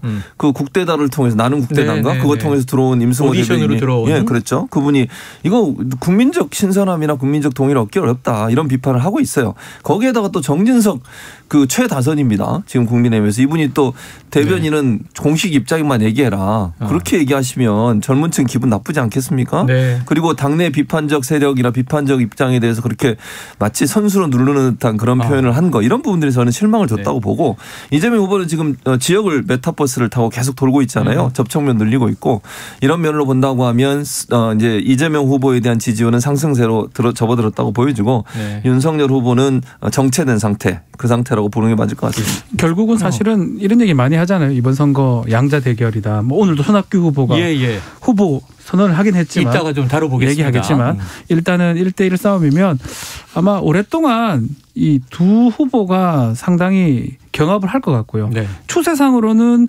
윤석열 후보 측은 이제 거의 결집이 돼 있는 상황이고 이재명 후보 측은 메타버스 등등으로 아니면 뭐 사과 발언 등등으로 조금 결집이 되면서 조금 올라가는 모양새고 그러다 보니까 많이 격차가 좀 줄어든 모양새입니다. 예, 격차가 줄어들고 있다. 네. 야, 박지훈 변호사님 등장하니까 뭐 지금 우리 유튜브 게시판이 난리 난리예요. 났습니까? 지금 이렇게 길게 빠르게 랩지문 교수님 말씀을 막 하고 계신데 박지훈 변호사 응원만 올라왔어요. 그런데 약간 특이점을 말씀드리면 주은주님 박지훈 변호사님 응원합니다. 감사합니다. 네. 이런 경우가 있죠. 박지원 변호사랑 많이 해가지고 저도 원장 아닙니다. 지금까지도 최형일님 힘내세요. 뭐 이런 분들 계세요. 네, 그리고 진정한 하이브리드형 인간 박변. 그렇죠, 하이브리드죠. 아니 왜냐하면 예능에 가면 개그맨. 그다음에 시사 프로그램 오면 이거 시사 앵처라고 잘하고 있어요. 감사합니다. 못하는 게 없어요. 자, 두 분께 여쭤봅니다. 노무현 대통령 당선 당시를 제외하고 그 외에 이제 거의 뭐 DJ가 되던 90년대 말 97년 선거부터 역대 대통령들이 D-100일의 우위를 달리던 사람들이 대선에 승리했다. 이런 얘기들을 지금 막 보도해서 분석하고 있는 중이에요. 이번에도 그럴까요? 박 변호사님? 저는 좀 달리 보는 게 다르다? 1대1 싸움이냐 다자대결이냐에 따라 다를 것 같아요. 구도에 따라 다르다? 노무현 그 대통령 당선 때는 대략 1대1이었어요. 2002년. 대략 1대1이었고 또 이명박 당시도 좀 대략 그래 보면 될 것 같고. 문국현 후보가 있었지만. 그 뒷부분은 비슷한데 뭐 그래 따져보면 그때 또 1등 아닌 노무현 후보가 됐던 적이 있는 거 보고 봤을 때는 좀 큰 의미를 둘 필요는 없지 않을까. 거기에 D-100 여러 100에 된 사람이 무조건 된다. 이건 의미 앞으로 100일 동안 무슨 일이 날지 모르는데 여기서 된다 뭐 이런 얘기는 굳이 할 이유는 없다. 이변이 많아요. 너무 많을 것 같아요. 주로 강한 유력 후보. 쓸데없는 소리다. 저는 죄송하지만 이런 거 다 쓸데없는 소리다. 그러니까 그럼 왜 우리는 아니 이 분석을 왜 이런 얘기가 쓸데없는 소리라는 거예요. 최영일 흥분했습니다. D-100이 무조건 그대로 간다는 건 쓸데없는 소리다. 최영일 흥분했어요. 흥분. 이거 매일 왜 하는 거야 힘들게. 쓸데없이 뭐 이런 거 뭐하러 이런 얘기를 합니까 이게. 자, 그러면 하루 전에 또 우리가 분석을 보도록 하고요. 최지봉 교수님 의견 어떠세요? 그러니까 저도 뭐 비슷한 의견인데요. 이번 선거는요 박빙으로 갈 거예요. 제가 볼 때 예측이 상당히 어려울 겁니다. 계속 일관적으로 그렇게 얘기하고 계세요. 저는 일관되게 계속 그렇게 얘기하고 있고 앞으로도 그럴 거고요. 이제 결집이 엄청나게 일어날 거예요. 지지층 결집이 일어나고 중도층이 어디로 움직이냐는 100일 동안 그 많은 일들을 겪으면서 왔다 갔다 할 겁니다. 정말 초박빙으로 가고 맨 마지막에는 정말 근소한 차이로 어떤 승패가 결정될 수 있기 때문에 지금 100일의 이런 여론조사가 그대로 갈 거다. 그건 상당히 순진한 생각이고요. 제가 볼 때는 100일 동안 엄청나게 많은 일이 일어날 거예요. 특히 양쪽 다 지금 뭐 이제 수사 관련해서 영향을 받을 수 있는 상황이잖아요. 여러 가지 이슈들이 있죠. 그럼요. 그런 이슈들 남아 있고 또 이 이후에 아직 드러나지 않은 이슈들이 또 나올 가능성은 저는 얼마든지 있다고 생각해요. 그렇다고 하면 100일 전에 여론조사가 최종 결정에 영향을 미칠 거다. 저는 그렇게 보지 않습니다. 자, 전반적으로 한번 현재 상황을 보죠. 오늘 이재명 후보는 문 대통령 지지층의 표를 다 못 받고 있어요. 오늘 여론조사도 쭉 보니까 그러니까 여권에서 문 대통령 지지율이 제일 높고 그다음에 이재명 후보, 민주당 지지율이 낮아요. 이렇게 돼 있는 상황이고 윤석열 후보는 정권 교체를 열망한다고 하는 여론 과반이 좀 넘거나 과반 조금 아래인데 이 표를 다 못 받고 있고 40% 박스권에 갇힌 거 아닌가 이런 얘기도 나오고 있어요. 장외의 홍준표 의원은 우리 박 변호사 선배기도 합니다. 자, 이재명이 되면 나라 망하고 윤석열이 되면 혼란해진다. 이게 양비론 같아요. 양쪽 다 까는 상황인데. 그렇죠. 자, 그러면 이재명 후보나 윤석열 후보 이런 상황을 돌파할 카드 뭐라고 좀 조언해 주시겠습니까? 우리 슈렉 박변님. 이재명이 되면 망하고 윤석열 되면 혼란해진다. 그냥 또 죄송한 얘기지만 내 말고는 아닌 것 같다 이런 식으로 얘기하는 홍준표 후보가 나다 의원이죠. 의미이기 때문에 뭐 들여다볼 필요는 없고 사실은 윤석열 후보나 지금 아마 이재명 후보가 똑같은 입장에 처해 있는 것 같아요. 윤석열 후보 같은 경우는 좀 전에 얘기를 했지만 선대위를 좀 정확하게 구성을 해가지고 추진력 있게 나가는 것. 네. 이재명 후보도 뭔가 이재명의 민주당 구호를 걸면서 선대위를 구성을 하고 있지만 더 탄력받고 나가는 것. 그런 모습들이 지금 앞으로 중요한 상황이지 당장 뭘 어떻게 할 카드는 사실 없다고 네네네. 봐야 될 것 같아요. 예를 들어서 뭐 뭘 던지면 무조건 받을 것이다. 지금 중요한 거는 선대위를 공고히 하는 거. 뭐 김종인이 오든 안 오든 어쨌든 간에 공고히 하는 거. 이재명 후보 입장에서는 어쨌든 지금 구성한 게 아주 탄력받게 나가는 거. 네네. 그 모습이 연내에 보여준다면 본인들의 지지층은 확실히 모일 것이다. 연내에. 예. 한 달 싸움이다. 한 달 싸움이다. 마지막 네. 12월이 중요하다. 네. 이렇게 얘기를 해 주셨습니다. 자, 어떤 카드 제시해 주시겠어요? 저는 이제 이재명 후보는 인물론으로 가네요. 인물론. 구도를 깨기 위해서. 네, 그렇죠. 왜냐하면 지금 현재 사실 이제 지지율이 어쨌든 윤석열 후보가 약간 앞서고 있는 추세인 건 분명하잖아요. 그건 부인할 수 없는 상황이니까. 바짝 따라가고 있다. 그렇죠. 근데 이게 왜냐하면 인물론이 부각되지 않아서 그래요. 이거는요. 그야말로 정권 심판론이라고 하는 부분이 아직까지는 힘을 얻고 있거든요. 네. 물론 이제 그 차이도 점점 줄어들고 있다고 네. 저는 보거든요. 근데 대선이 끝으로 가면 갈수록 당대당보다 또는 뭐 정권 심판이냐 정권 재창출이냐 이런 문제의 어떤 프레임이 아니라 인물로 간다고 저는 봐요. 왜냐하면 대통령이라고 하는 분은 국가를 운영하는 국정을 수행해야 되는 아주 중요한 역할을 하는 능력을 가진 사람이어야 돼요. 그런 부분을 국민들이 보지 않겠습니까? 지금은 분노하고 예컨대 민주당이나 아니면 현 정부에 대해서 좀 실망한 분들이 분노감이 있어서 그런 마음들이 표출돼서 지지율에 반영이 되고 있지만 막판으로 가면 최종적으로 이 인물이 과연 대통령으로 할 수 있을까? 또 그 인물에 부인되시는 분이 영부인으로서 우리가 존중할 만한 분일까 하는 부분에 대한 평가가 없겠습니까? 네. 저는 그래서 그 대통령 자체 후보의 자체 인물이 좀 더 부각되는 쪽으로 갈 거고 이재명 후보는 그 부분을 강화시킬 거라고 저는 보고요. 네. 반대로 윤석열 후보는 지속적으로 이 현 정부를 비판하는 쪽으로 갈 거예요. 그건 이제 반사적인 영향을 받는 거잖아요. 그러니까 본인의 자체 발광이 아니라 누구로부터 반사해서 발광을 받는 거니까 그건 한계가 있을 거라고 저는 개인적으로 생각해요. 이제 문정부에 대한 반감이 클수록 나에게 유리하다. 그렇게 보는 거죠, 결국. 그런데 그거 가지고는 어느 정도까지는 갈 수 있지만 그 벽을 뛰어넘을 수 없다는 게 40% 벽에 막혀 있다고 말씀하셨잖아요. 그런데다가 현 정부가 레임덕이 아직 없다는 없죠. 것도 이 야당 입장에서는 고민이네요. 그렇죠. 이제 그런 부분들이 결국은 윤석열 후보한테는 상당히 그 아킬레스건이 될 거다. 네네. 본인의 자체적인 능력을 보여줘야 되는데 최근에 보여준 여러 가지 모습들은 실언이라든지 아니면 행동에 있어서 또는 여러 가지 부분에 논란이 있어서 본인의 자체적인 능력을 보여주는 한계를 보이고 있는 부분이 좀 아쉬운 부분이죠. 자, 그래요. 이슈가 많습니다. 다음 이슈로 넘어가 보죠. 아까 잠깐 언급을 해 주셨는데 손학규 전 바른미래당 대표 오늘 오후 여의도 모 카페에서 대선 출마 선언 고지가 나왔습니다.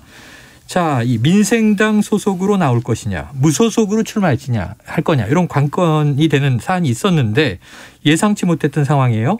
근데 지금 3지대가 지금 있잖아요. 심상정 후보, 안철수 후보 만나자는 얘기도 나왔고 김동연 후보도 지난 주말에 여기 나오셔서 아니다. 나를 주목해달라.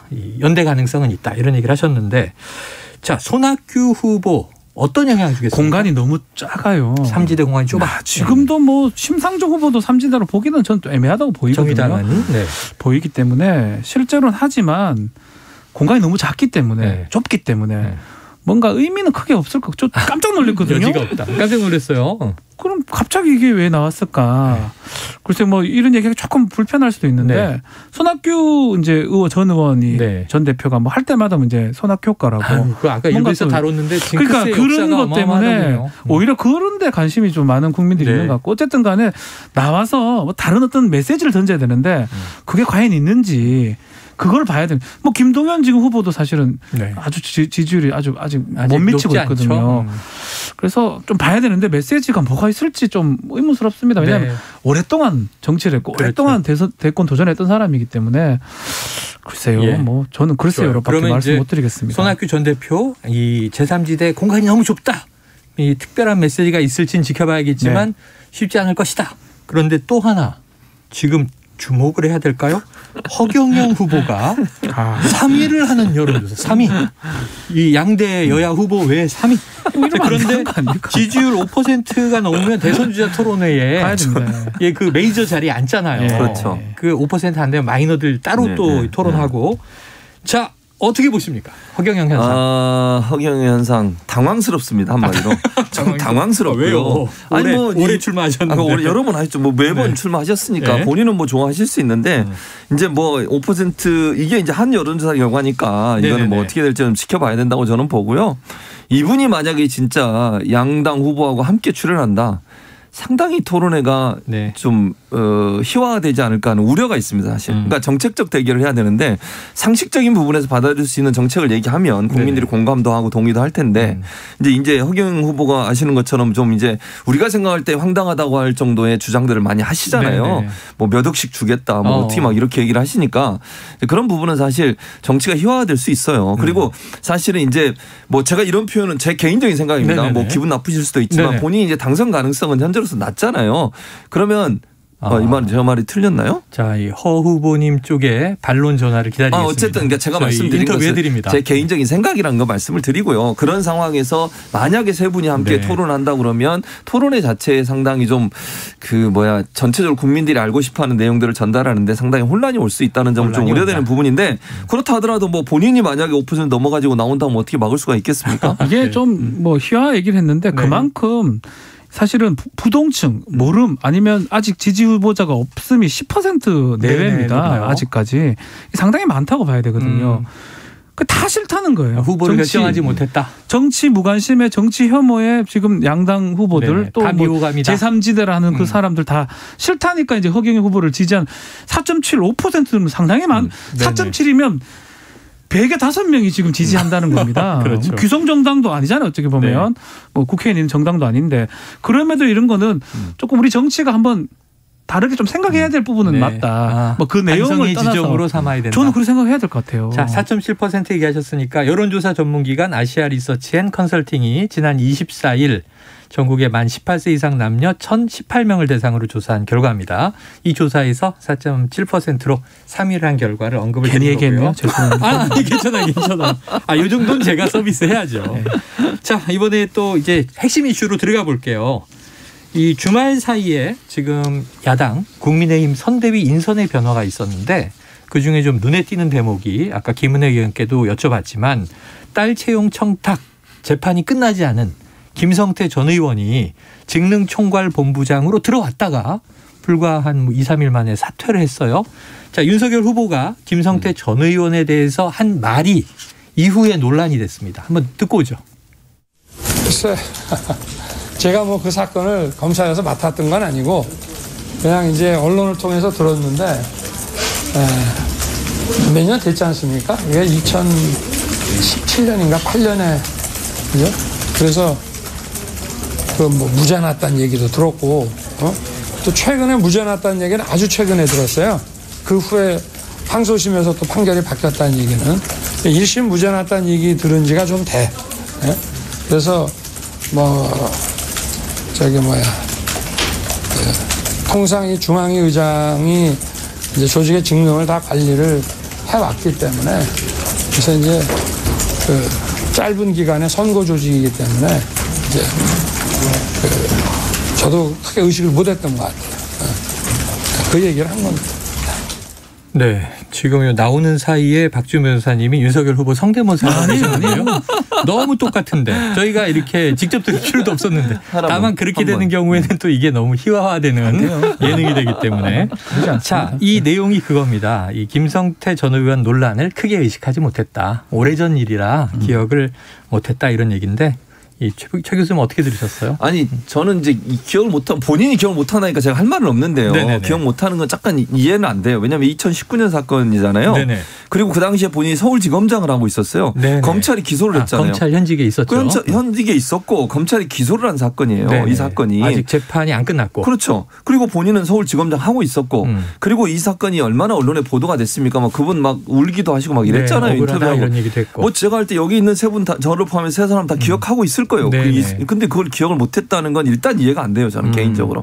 그리고 본인이 검사고 또 검찰에서 기소한 사건이고 2019년이면 뭐 한 2, 3년 된 건데 그 정치적으로 상당히 논란이 됐었고 그 당시에 이런 사건을 기억을 못했다? 그 첫째 이해가 안 돼요. 두 번째 기억을 못했다 하더라도 저는 문제라고 봐요. 무슨 말입니까?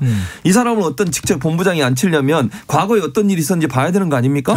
본인이 기억 못한다 하더라도 서로 검증을 하고 있는데. 검증을 해야죠. 아니 그렇게 현 정부나 이재명 후보 측에 뭐 사람 들어오면 검증 못했다고 그렇게 공격을 하고 비판을 하시잖아요. 근데 왜 자기 본인들은 정작 이 사람을 임명할 때 이런 검증을 안 했냐는 거예요. 본인이 기억을 못했다 하더라도 검증 과정은 있어야 되잖아요. 그럼 검증이라고 하는 게 후보만 기억 못하면 검증 다 통과되는 겁니까? 그건 아니잖아요. 다른 참모들도 있었을 텐데. 당연하죠. 왜 이걸 못 걸렀을까? 그럼요. 검증 시스템 자체가 제대로 안 들어가고 있는 거죠. 그리고 이렇게 이제 뭐 그 정도 모르겠어요. 밑에 있는 누가 검증했는지 모르겠지만 이 정도 문제는 넘어갈 수 있겠지라고 생각했던 것 자체가 얼마나 아니하냐는 거예요. 청년층이 볼 때 아니 윤석열 후보는 공정 뭐 이런 거 엄청나게 주장하시잖아요. 공정, 상식, 정의 뭐 이런 거. 그런데 이런 일이 젊은 층한테 얼마나 어쨌든 1심은 무죄지만 2심은 집행유예 나왔잖아요. 그럼 2심에서는 문제가 있다고 보는 거 아닙니까 지금. 그런 사람을 선임하고 하려고 하는 것 자체. 저는 그래서 이 사건 이 건과 장제원 의원을 비서실장 임명하려고 했던 것도 거의 같은 맥락에서 보는 게 맞다고 저는 봐요. 사실은 이제 사회적으로 여론의 지탄을 받을 수 있는 사안도 그냥 뭐 이 정도면 넘어가겠지 않은 그런 안이한 생각이 있지 않나 하는 부분에 있어 상당히 안타깝습니다. 그래요. 자, 윤석열 후보, 김성태 전 의원의 부정채용 재판 관련해서 오래돼서 잘 기억이 나지 않는다. 크게 인식을 못했다. 최 교수님의 입장이었는데 기억을 일깨워 드리면 지금 언급해 주셨는데 1심은 무죄 나왔고 2심은 유죄가 엇갈렸고 대법원 판결 남겨두고 사건 있고. 단순한 사건이었어요. 우리 다들 기억을 많이 하실 거예요. 청취자분들. KT에 이제 딸이 비정규직으로 있었는데 정규직으로 채용이 됐습니다. 그걸 뭐 특혜라고 볼 수 있는데 그 과정에서 KT의 당시 대표, 사장, 회장이죠. 회장이 이 김성태 국회의원이 증인으로 부를 때 증인을 채택하지 않았던 게 혹시나 대가가 아니냐 해서 뇌물죄 등등으로 이제 기소가 됐었는데 1심에서는 특혜는 맞다. 갑자기 정규직 된 거는. 그렇지만 대가 관계는 없다고 해가지고 무죄가 됐고요. 2심에서는 특혜가 맞고 대가성도 인정된다 해서 유죄가 됐던 집행유예가 선고됐던 그 사건입니다. 그래요. 잘 일깨워주셨습니다. 자, 그런데 이제 최 교수님이 잠깐 언급을 해서 이것도 한번 짚고 갈게요. 주말 사이에 좀 뜨거웠던 논란인데 장순실 논란, 일명 장순실. 이게 뭐냐 하면 보니까 장제원 의원의 이름과 이 최순실 비선실세 이름을 합성한 거예요. 이 장제원 의원이 윤석열 후보 최측근으로 회의에 참석하고 있다. 비서실장으로 되니 안 되니 하다가 본인이 나 멀리 떠난다. 그러면서 오히려 이 김종인 전 위원장을 좀 직격하고 곁을 떠난다고 했는데 최측근으로 회의에 참석하고 있다는 언론 보도가 나오면서 이 논란이 뭐 진중권 전 교수도 언급하고 그랬습니다. 박 변호사님 어떻게 보세요? 일단은 뭐 상당히 이제 장제원 의원은 불만을 많이 갖고 있는 것 같아요. 장 의원은 명예훼손으로 고소하겠다 이런 얘기도 했어요. 법적인 뭐 대처가 될지는 좀 지켜봐야 될 것 같은데 최근에 사건 중에 이제 좀 장순실 나왔으니까 최순실 얘기를 해가지고 모욕죄가 됐던 사례가 있긴 합니다. 있죠. 그런 대법원 판례가 있긴 한데 좀 지금 애매하게 지금 했기 때문에 이게 뭐 범죄가 될지는 봐야 될 것 같은데 일단은 대부분 의견 진술로 봐가지고 처벌은 저는 좀 어렵지 않나 생각이 드는데 한편으로는 장제원 의원 입장에서는 이런 얘기 계속 나오면 본인 입장이 곤란해질 수 있습니다. 또 굳이 장제원 의원이 비서실장 안 하더라도 그러니까 제 개인적으로 친분 관계로 따져보면 뭐 상당히 가까울 것 같아요. 가까우면 굳이 직책을 안 맡아도 상관없잖아요. 근데 이런 얘기가 계속 나온다 그러면 뭔가 활동하기도 곤란하고 계속적으로 구설수에 오르기 때문에 초장에 이걸 좀 막기 위해서 법적인 대응을 하겠다라고 얘기를 한 게 아닌가. 계속 얘기가 나올 가능성이 있으니까. 본인은 기든 아니든 간에 이 얘기 나오는 자체가 불편할 수밖에 없거든요. 정치적으로 불편하다. 자, 이제 시간이 얼마 없어요. 다음 이슈를 바로 볼게요. 이재명 후보. 여권도 지금 조금 난감한 이 야당의 입장에서 검증에 지금 직면해 있는 것이 이재명 후보가 지난 24일 자신의 SNS에 제1가 중 1인이 과거 데이트 폭력 중범죄를 저질렀는데 그 가족들이 변호사를 선임할 형편이 못 돼 일가 중 유일한 변호사인 제가 변론을 맡을 수밖에 없었다. 피해자와 유가족분들에게 깊은 위로와 사과의 말씀을 드린다. 자, 이렇게 이제 사과 표명을 했어요. 그런데 이제 사과 이후에도 또 이 데이트 폭력이라는 표현이 논란이 됐습니다. 다시 사과했는데요. 그 대목을 들어보고 이야기 나누죠. 변호사라서 변호했고요. 안타까운 일이지요. 모든 범죄 피해자들은 억울한 것이고 그 점에 대해서 제가 멀다고 할 수도 없는 어쨌든 친척들의 일을 제가 처리할 수밖에 없었는데 그 아쉬움, 그 억울함에 대해서 제가 말씀드린 겁니다. 가슴 아픈 일이고 다시 한번 사과드립니다. 네. 마음 아픈 일이죠. 네, 사과의 입장 듣고 오셨습니다. 지금 또 잠깐 이제 박지원 변호사님이 이재명 후보 성대묘사 좀 하네요. 중간중간에 계속 성대묘사를 하네요. 제가 박지원님이 나오시면 저희 오디오 안 듣고 그냥 성대묘사를 하면 좋을 것 같아요. 제가 흥이 나서 그러는 것뿐이에요. 직접 하라 못합니다. 네, 자 박지원 변호사님. 네. 변호사시니까 네. 지금 변호사 시절의 문제가 논란인 거잖아요. 어떻게 보세요? 요거는 제가 변호사 입장으로서 한번 말씀을 드려야 될 것 같아요. 저도 뭐 살인사건을 중범죄를 하기도 합니다. 중범죄자를 변론하기도 하고. 그리고 변호사인데 변호사 심신미약 주장 이런 부분이 잘못된 거 아니냐라고 이제 얘기를 많이 하는데 사실 기계적으로 하거든요. 기계적으로 할 게 없을 때. 감형을 시키기 위해서는. 그러니까 뭐 그게 된다고 해서 하는 게 아니고 뭐 합의 보는 거 첫 번째, 두 번째는 심심상실이나 심신미약 주장하는 게 뭐 기계적으로 하는 거거든요. 네네. 그 뭐 사실 이거에 대해서 약간의 문제 제기는 할 수 있어요. 뭐 두 건이 되고 뭐 데이트 폭력이라는 용어는 그때는 썼지만 지금은 쓰지 않습니다. 네네. 폭력을 미화한다 해가지고 그래서 쓰지 않는데 그렇지만 이거를 너무나 공세적으로 계속 한다는 거는 모든 변호사가 똑같은 위험에 빠지는 거예요. 네네. 그리고 한참 그 당시는 뭐 정치도 하기 전이었고 제가 알기로는 성남시장도 하기 전이었기 때문에 네. 제가 지금 변호 활동했던 게 제가 나중에 정치할 일도 없겠지만 네네. 하게 되면 다 문제가 되는 거거든요. 좋은 사건은 없어요. 재판 가면. 다 나쁜 놈들이에요. 대부분. 형사 사건은? 대부분 다 나쁜 놈들. 좋은 놈들이 없어요. 네. 그러니까 그거를 갖고 이게 한두 번 얘기하는 거는 뭐 말이 되지만 이거를 전면적으로 공세하는 거는 변호사 업무에 대한 조금 몰이해가 아닌가. 네. 이 생각이 많이 듭니다. 이 PD님 요거 저장해 주세요. 앞으로 정치할 일은 없겠지만 일도 없어요. 요거 지금 정치 기록으로 저희가 남깁니다. 저는 변호 활동할 겁니다. 변호 활동한다. 네. 자, 그러면 이제 여기 법조인의 입장이었으니까 최진봉 교수님 우리가 간혹 이제 굉장히 잔혹 사건 같은 거 나올 때 심신미약 주장 조두수는 감형됐었잖아요. 네, 그랬죠. 상당히 좀 우리가 또 언론에서 맹비판했었습니다.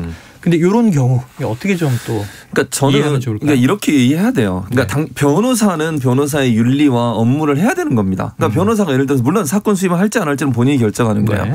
근데 이재명 후보 같은 경우에 당시에 이제 출마를 했었지만 정치는 아니었고 변호사 업무를 하고 있었고 자기 친척이 돈이 없어서 변호사를 구할 수가 없는 상황이었어요. 그래서 가족이 요청을 해요. 그럼 변호사 입장에서 그걸 맡을 수 있지 않겠습니까? 저는 그렇게 인정 보고 맡았어요. 그리고 변론을 하는 과정에서 그럼 변호사가 돼가지고 검사 편을 들 수는 없잖아요. 아니 변호인을 세우는 이유가 뭡니까? 피의자가 아무리 나쁜 범죄를 저지른 사람도 그 사람이 주장할 수 있는 주장을 대신해 주는 거잖아요. 근데 피의자는 법적 상식이나 법적 지식이 없어서 변호사를 대신해서 변호사가 그 사람을 대신해서 법적으로 이러이러한 문제를 제기하는 건데 그중에 그 당시에는 뭐 심신미약은 저는 없어야 된다고 개인적으로 생각을 하지만 그 당시에는 그게 감형 사유에 들어 있었어요. 그래서 변호사가 심신미약을 주장했다. 그게 변호사가 업무를 하는 과정에서 그런 행동을 한 것이 비판의 대상이 된다면 변호사들은 앞으로 사건 못 해요. 그리고 아니 정치하지 마라 그래 다. 그렇죠. 그러니까 그리고 이제 현재 그러면 정치화에 들어와 있는 변호사를 다 과거에 어떤 사건에 다 뒤져봐야 돼요. 그런 상황이라면 그래서 저는 그건 맞지 않다고 봅니다. 그러니까 뭐 그게 대통령 후보기 때문에 그런 얘기를 할 수는 있어요. 윤리적으로 안 했으면 더 좋을 뻔했죠. 그런데 과거에 그 당시에 본인이 대통령 나올지도 몰랐고 그 당시에는 정치를 할 마음은 있었지만 그렇다고 해서 사건을 다 골라가면서 할 수 있는 건 아니고 또 모든 피의자는 어쨌든 변호를 받고 조력을 받을 수 있는 권리가 있는 거잖아요. 그걸 대신하는 변호사의 업무를 하는 과정에 있었던 일을 가지고 계속 정치적 공세를 한다는 것은 맞지 않고. 아니 그래서 아까 김은혜 대변인의 인터뷰를 잘 들어보면 이렇게 얘기를 하셨어요. 변호사로 천부인권에 변호받을 권리가 있는 아무리 나쁜 죄인이라도 변호한 걸 뭐라 하지 않는다. 그리고 일가의 사건이라 조카 사건을 맡은 거 뭐라 하지 않는다. 근데 문제는 모녀가 살해됐는데 이걸 데이트 폭력이라고 얘기한 거는 문제 있는 거 아니냐는 비판이거든요. 그 얘기를 제가 말씀드리죠. 데이트 폭력이라는 용어를 쓰지 않습니다. 왜냐하면 계속 얘기하지만 데이트라는 게 만남 아주 좋은 건데 폭력을 미화할 수 있다고 해서 쓰지 않는 거죠. 그 표현 자체는 근데 이거는 예전에는 썼던 용어입니다. 불과 한 3, 4년까지 데이트 폭력이라고 하고 데이트 범죄, 이별 범죄 이런 게 이렇게 표현을 했었어요. 지금은 그래 쓰지 않죠. 뭐 살인이에요. 살인 범죄고 흉악한 범죄입니다. 그래서 그 부분은 아마 이재명 후보가 SNS인가 얘기를 하면서 그건 잘못된 부분이고 아마 나중에 교정을 한 걸로 알고 있거든요. 수정했다. 그러니까 그거는 요새는 안 쓰는 용어니까 네. 잘못된 거라고 봐야 되겠죠. 그리고 또 꼭 하나 더 덧붙일 게 뭐냐면 두 개의 사건이 있다고 지금 얘기를 하잖아요. 네. 근데 두 번째 사건, 그러니까 본인 친척 말고 다른 사건은 네. 본인이 변호사 사무실에 2명의 변호사가 있었어요. 김모 변호사라고. 네. 근데 실제 그 사건을 변호한 사람은 김모 변호사신데 본인은 이름으로 올린 거예요. 그러니까 이름을 같은 변호사 사무실에 3명이 있으니까 이름만 같이 올린 거 2명 있었는데 모든 사건에 두 사람이 다 이름을 올렸고 네. 실제 변호는 김모 변호사하고 본인은 변호를 하지 않았다 이렇게 얘기하고 있습니다. 그렇게 이해하면 좀 청취자분들 이제 조금 혼동이 덜하실 것 같습니다. 야, 오늘 두 분의 케미가 터지면서 청취자 반응이 어마어마합니다. 그래요? 반말님, 자 월요일 점심부터 하이텐션 너무 좋아요. 자 우기진이님, 최진봉 교수님은 웃음소리에도 출연료를 따로 드려야 합니다. 그럼요. 최 교수님 웃음소리 들으러 온 1인입니다. 네, 하지만 잘 들으셨죠? KBS 사장님 아마 못 주실 것 같아요. 제가 대신 전합니다. 알겠습니다. 네. 웃음에 대한 출연료는 별도로 없습니다.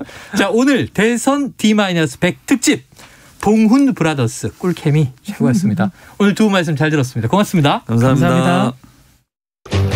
Splish splash, I was taking a bath. Long about a Saturday night. Yeah. 점심 먹고 유쾌한 시사 디저트 한 입. 최영일의 시사본부. Well, I stepped out the tub and put my feet on the floor. I wrapped the 네, 시사본부 매일 이 시간 청취자분들께 드리는 깜짝 간식 선물. 오늘의 간식은요.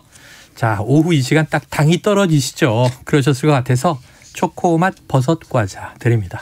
당을 보충하시길 바랍니다. 자, 이 코너 들으시면서 문자로 의견 보내주시는 청취자분들에게 초코맛 버섯 과자를 쏩니다. 짧은 문자 50원, 긴 문자 100원이 드는 샵 9730으로 의견 많이 보내주세요. 자, 전 세계 지구촌에서 벌어지는 생생한 국제 뉴스를 살펴보는 월요일의 마지막 코너죠. 국제본부 문희정 국제시사 전문가 나와 계십니다. 어서 오세요. 네, 안녕하세요. 지금 이제 일부에서도 잠깐 다뤘지만 이게 참 걱정인데 새로운 코로나19 변이 바이러스다. 지금 이름은 오미크론으로 정해졌다. 지금 어느 정도 확산되는 상황입니까? 일단 처음 시작된 게 이달 초거든요. 네. 아프리카 보츠와나 이 남아프리카 공화국하고 붙어 있는 나라거든요. 여기서 시작이 됐고 뭐 지금은 남아프리카 공화국, 홍콩, 벨기에 등 세계 곳곳에서 확인되기 시작했죠. 네. 지난 23일에 남아프리카 공화국 보건부 산하 국립감염병 연구소가 지난달 14일부터 16일 환자에게서 채취한 샘플을 분석한 결과 새 코로나19 변이를 확인을 했고 그리고 24일에 WHO 세계보건기구에 처음으로 보고를 했습니다.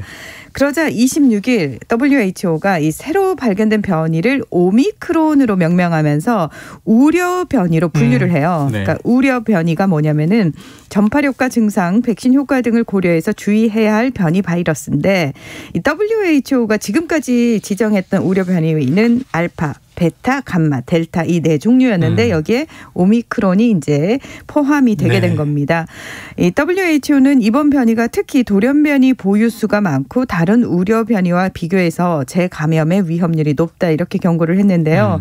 그러자 지난 26일부터 발빠르게 세계 각국이 오미크론 바이러스를 차단하기 위해서 남아공과 인근 국가로부터의 입국과 비자 발급을 제한하기 시작했습니다. 네, 이게 언론 보도마다 보니까 이게 최소한 8개국에서 확인됐다. 12개국에서 확인됐다. 13개국에서 확인됐다. 이렇게 되고 있어서 발빠르게라고 말씀하셨는데 확인은 이달 초에 되지만 결국 24일에서야 보고가 되고 그렇습니다. 26일에서야 이제 우려 변이로 분류되니까 이게 또 어쩔 수 없는 상황이 있어요. 자, 이 오미크론 제일 걱정인 게 어느 정도 무서운 변이냐 이건데 전염력이나 치명률에 대해서 좀 밝혀진 게 있습니까? 그러니까 이게 확실하게 밝혀지려면 한 2주 정도가 필요하다라고 얘기를 하는데요. 분석의 시간이 필요하군요. 네, 맞습니다. 그러다 보니까 이제 여러 가지 얘기가 나오는데 일단 WHO 같은 경우에 28일 공식 성명에서 뭐라고 얘기를 했냐면은 기존의 변이에 비해서 전염성이 강하다거나 더 심각한 증상을 유발하는지는 아직 확실하지 않다. 이렇게 표현을 했고요. 확인된 바 없고. 네, 이 오미크론 변이를 처음 보고한 남아공의 의사는 내가 치료했던 환자들 증상이 상대적으로 좀 경미했다. 그리고 극심한 피로감 호소가 가장 많았다. 이렇게 얘기를 하고 있거든요. 그리고 앤서니 파우치 미국 국립알레르기 전염병 연구소 소장은 항체가 붙는 바이러스의 돌기 단백질에 변이가 많아서 골치다. 그러면서 이게 이제 제일 걱정이 백신을 포함해서 기존의 면역이 통하지 않을 수도 있다는 부분. 이 부분을 우리가 생각을 해야 된다라고 얘기를 합니다. 자, 현재 가장 많이 이제 나온 그 기사에 따르면 13개 나라에서 발견이 됐다고 그래요.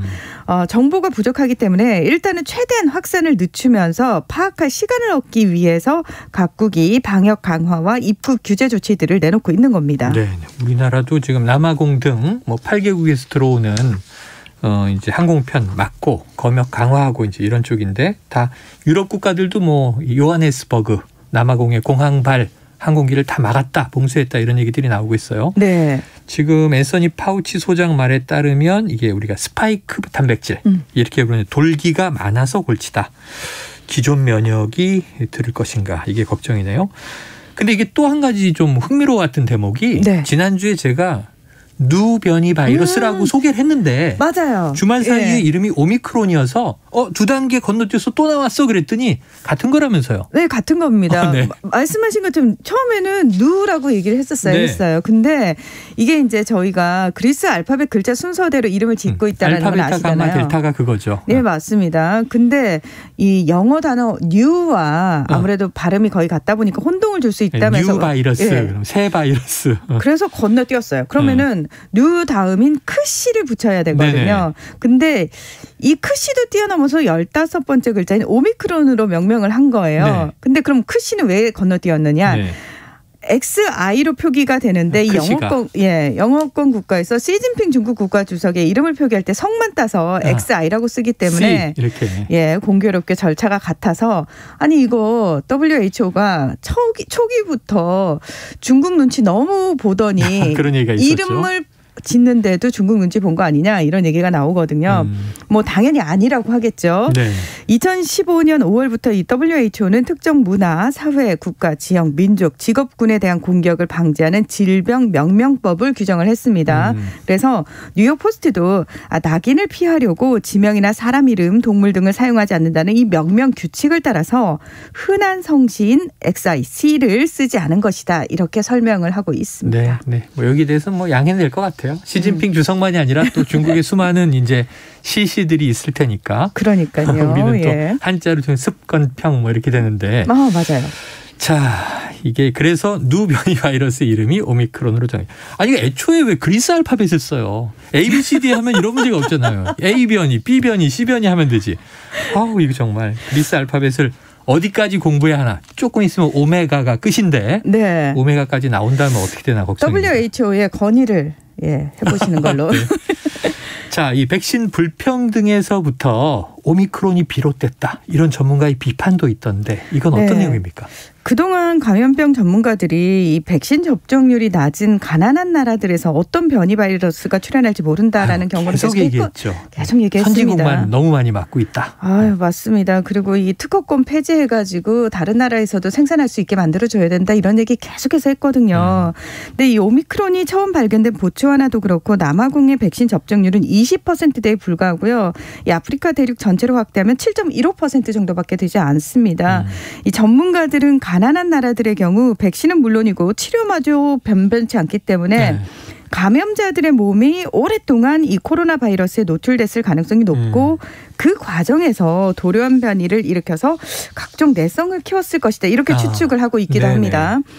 따라서 선진국들이 백신을 독점하는 이기주의적인 행태를 보이지 않았더라면 지금과는 상황이 좀 많이 달라지지 않았겠느냐 이런 비판을 하고 있는 거고요.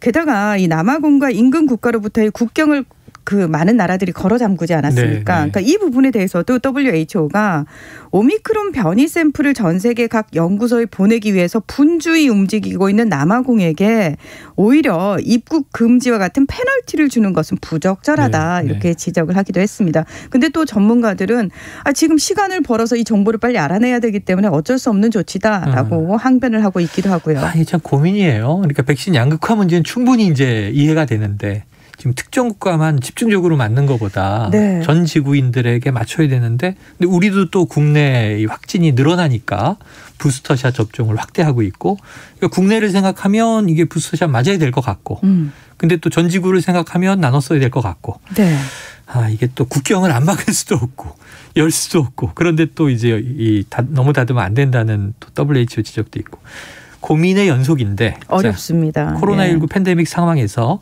우리 자신도 좀 돌아봐야 될 것 같고요. 선진국 이기주의의 민낯을 또 우리가 직면하게 됩니다. 자, 다음 일본이 방위비를 또 증액했다. 네. 방위 비용이 60조 원을 넘겼다. 이게 하나로 계산한 우리보다 많네요. 네. 지난 26일 일본 정부가 올해 추가 경정 예산 35조 9,895억 엔을 의결하면서 네. 여기에 이제 우리나라 돈으로 약 8조 원의 방위비를 포함을 시켰거든요. 이제 이게 무슨 돈이냐면은 초계기, 수송기, 요격 미사일 등 방위 장비를 새로 구입하는 비용이 포함이 된 겁니다. 그래서 만약에 이 안이 다음 달 임시국회에서 통과가 되게 되면은 당초 올해 그 일본 방위비 예산인 5조 3,422억 원을 훌쩍 뛰어넘어서 네. 우리나라 돈으로 약 64조 원이 된대요. 그래서 일본 국내 총생산 GDP의 1.09%가 됩니다. 그런데 일본 정부가 1976년에 이 GDP 대비 1% 이내로 방위 예산을 편성한다는 원칙을 마련을 했거든요. 네. 그래서 그 이후로는 대체로 1%를 넘지 않는 관행을 유지해 왔는데 이 일본의 방위비가 2012년 12월에 이 아베 내각이 2차로 출범을 하잖아요. 예, 그렇죠. 요때부터 해마다 증가를 하고 있습니다. 그래서 방위비가 증액된다라는 뉴스가 계속 나왔었거든요. 네. 게다가 자민당이 지난달 31일 중의원 선거에서 앞으로 방위비를 GDP 대비 2% 이상으로 증액하겠다라는 공약을 내놓은 겁니다. 좋아요. 왜 올립니까? 네. 왜 올려요? 군대도 없는 나라인데. 한마디로 일본이 전쟁을 할 수 있는 보통 국가로의 전환을 위한 포석 작업입니다. 네. 전쟁할 수 없는 나라라고 군대도 없는 나라라고 말씀하셨잖아요. 네. 일본은 아시아태평양 전쟁의 전쟁 범죄국으로서의 그 책임을 묻는 차원에서 전쟁을 포기하고 전력 보유를 금지하는 이제 헌법 제9조 일명 평화헌법을 가지고 네. 있습니다. 하지만 아베 신조 전 총리는 개헌을 통해서 이 자위대의 근거를 명시를 하고 전쟁을 할 수 있는 능력을 갖추기 위한 야욕을 끊임없이 드러내왔는데요. 문제는 일본이 이렇게 군사대국화를 추진하게 되면 동북아 국가들의 군사 무장과 긴장도 동시에 높아질 수밖에 없습니다. 그렇죠. 예. 자, 그럼에도 불구하고 자민당은 지난달 총선에서 스스로를 지키기 위한 목적이다. 이런 명분을 내세워서 이 상대국의 미사일 발사 거점을 먼저 폭격해서 파괴하는 적 기지 공격 능력을 보유하겠다. 이렇게 밝힌 겁니다. 네. 그러니까 무엇보다 걱정스러운 부분이 지금 자민당을 비롯해서 개헌에 찬성하는 정당들이 개헌선 이상을 확보한 상황이기 때문에 이거 실질적으로 개헌 논의로 이어지는 거 아닐까라는 우려가 나올 수밖에 없는 겁니다. 주시하겠습니다. 우리 국방비는 604조에서 좀 줄었는데 일본을 예의주시해야 될 것 같습니다. 자, 오늘 국제본부 문희정 국제시사평론가 고맙습니다. 네, 고맙습니다. 8438님 늘 이 시간이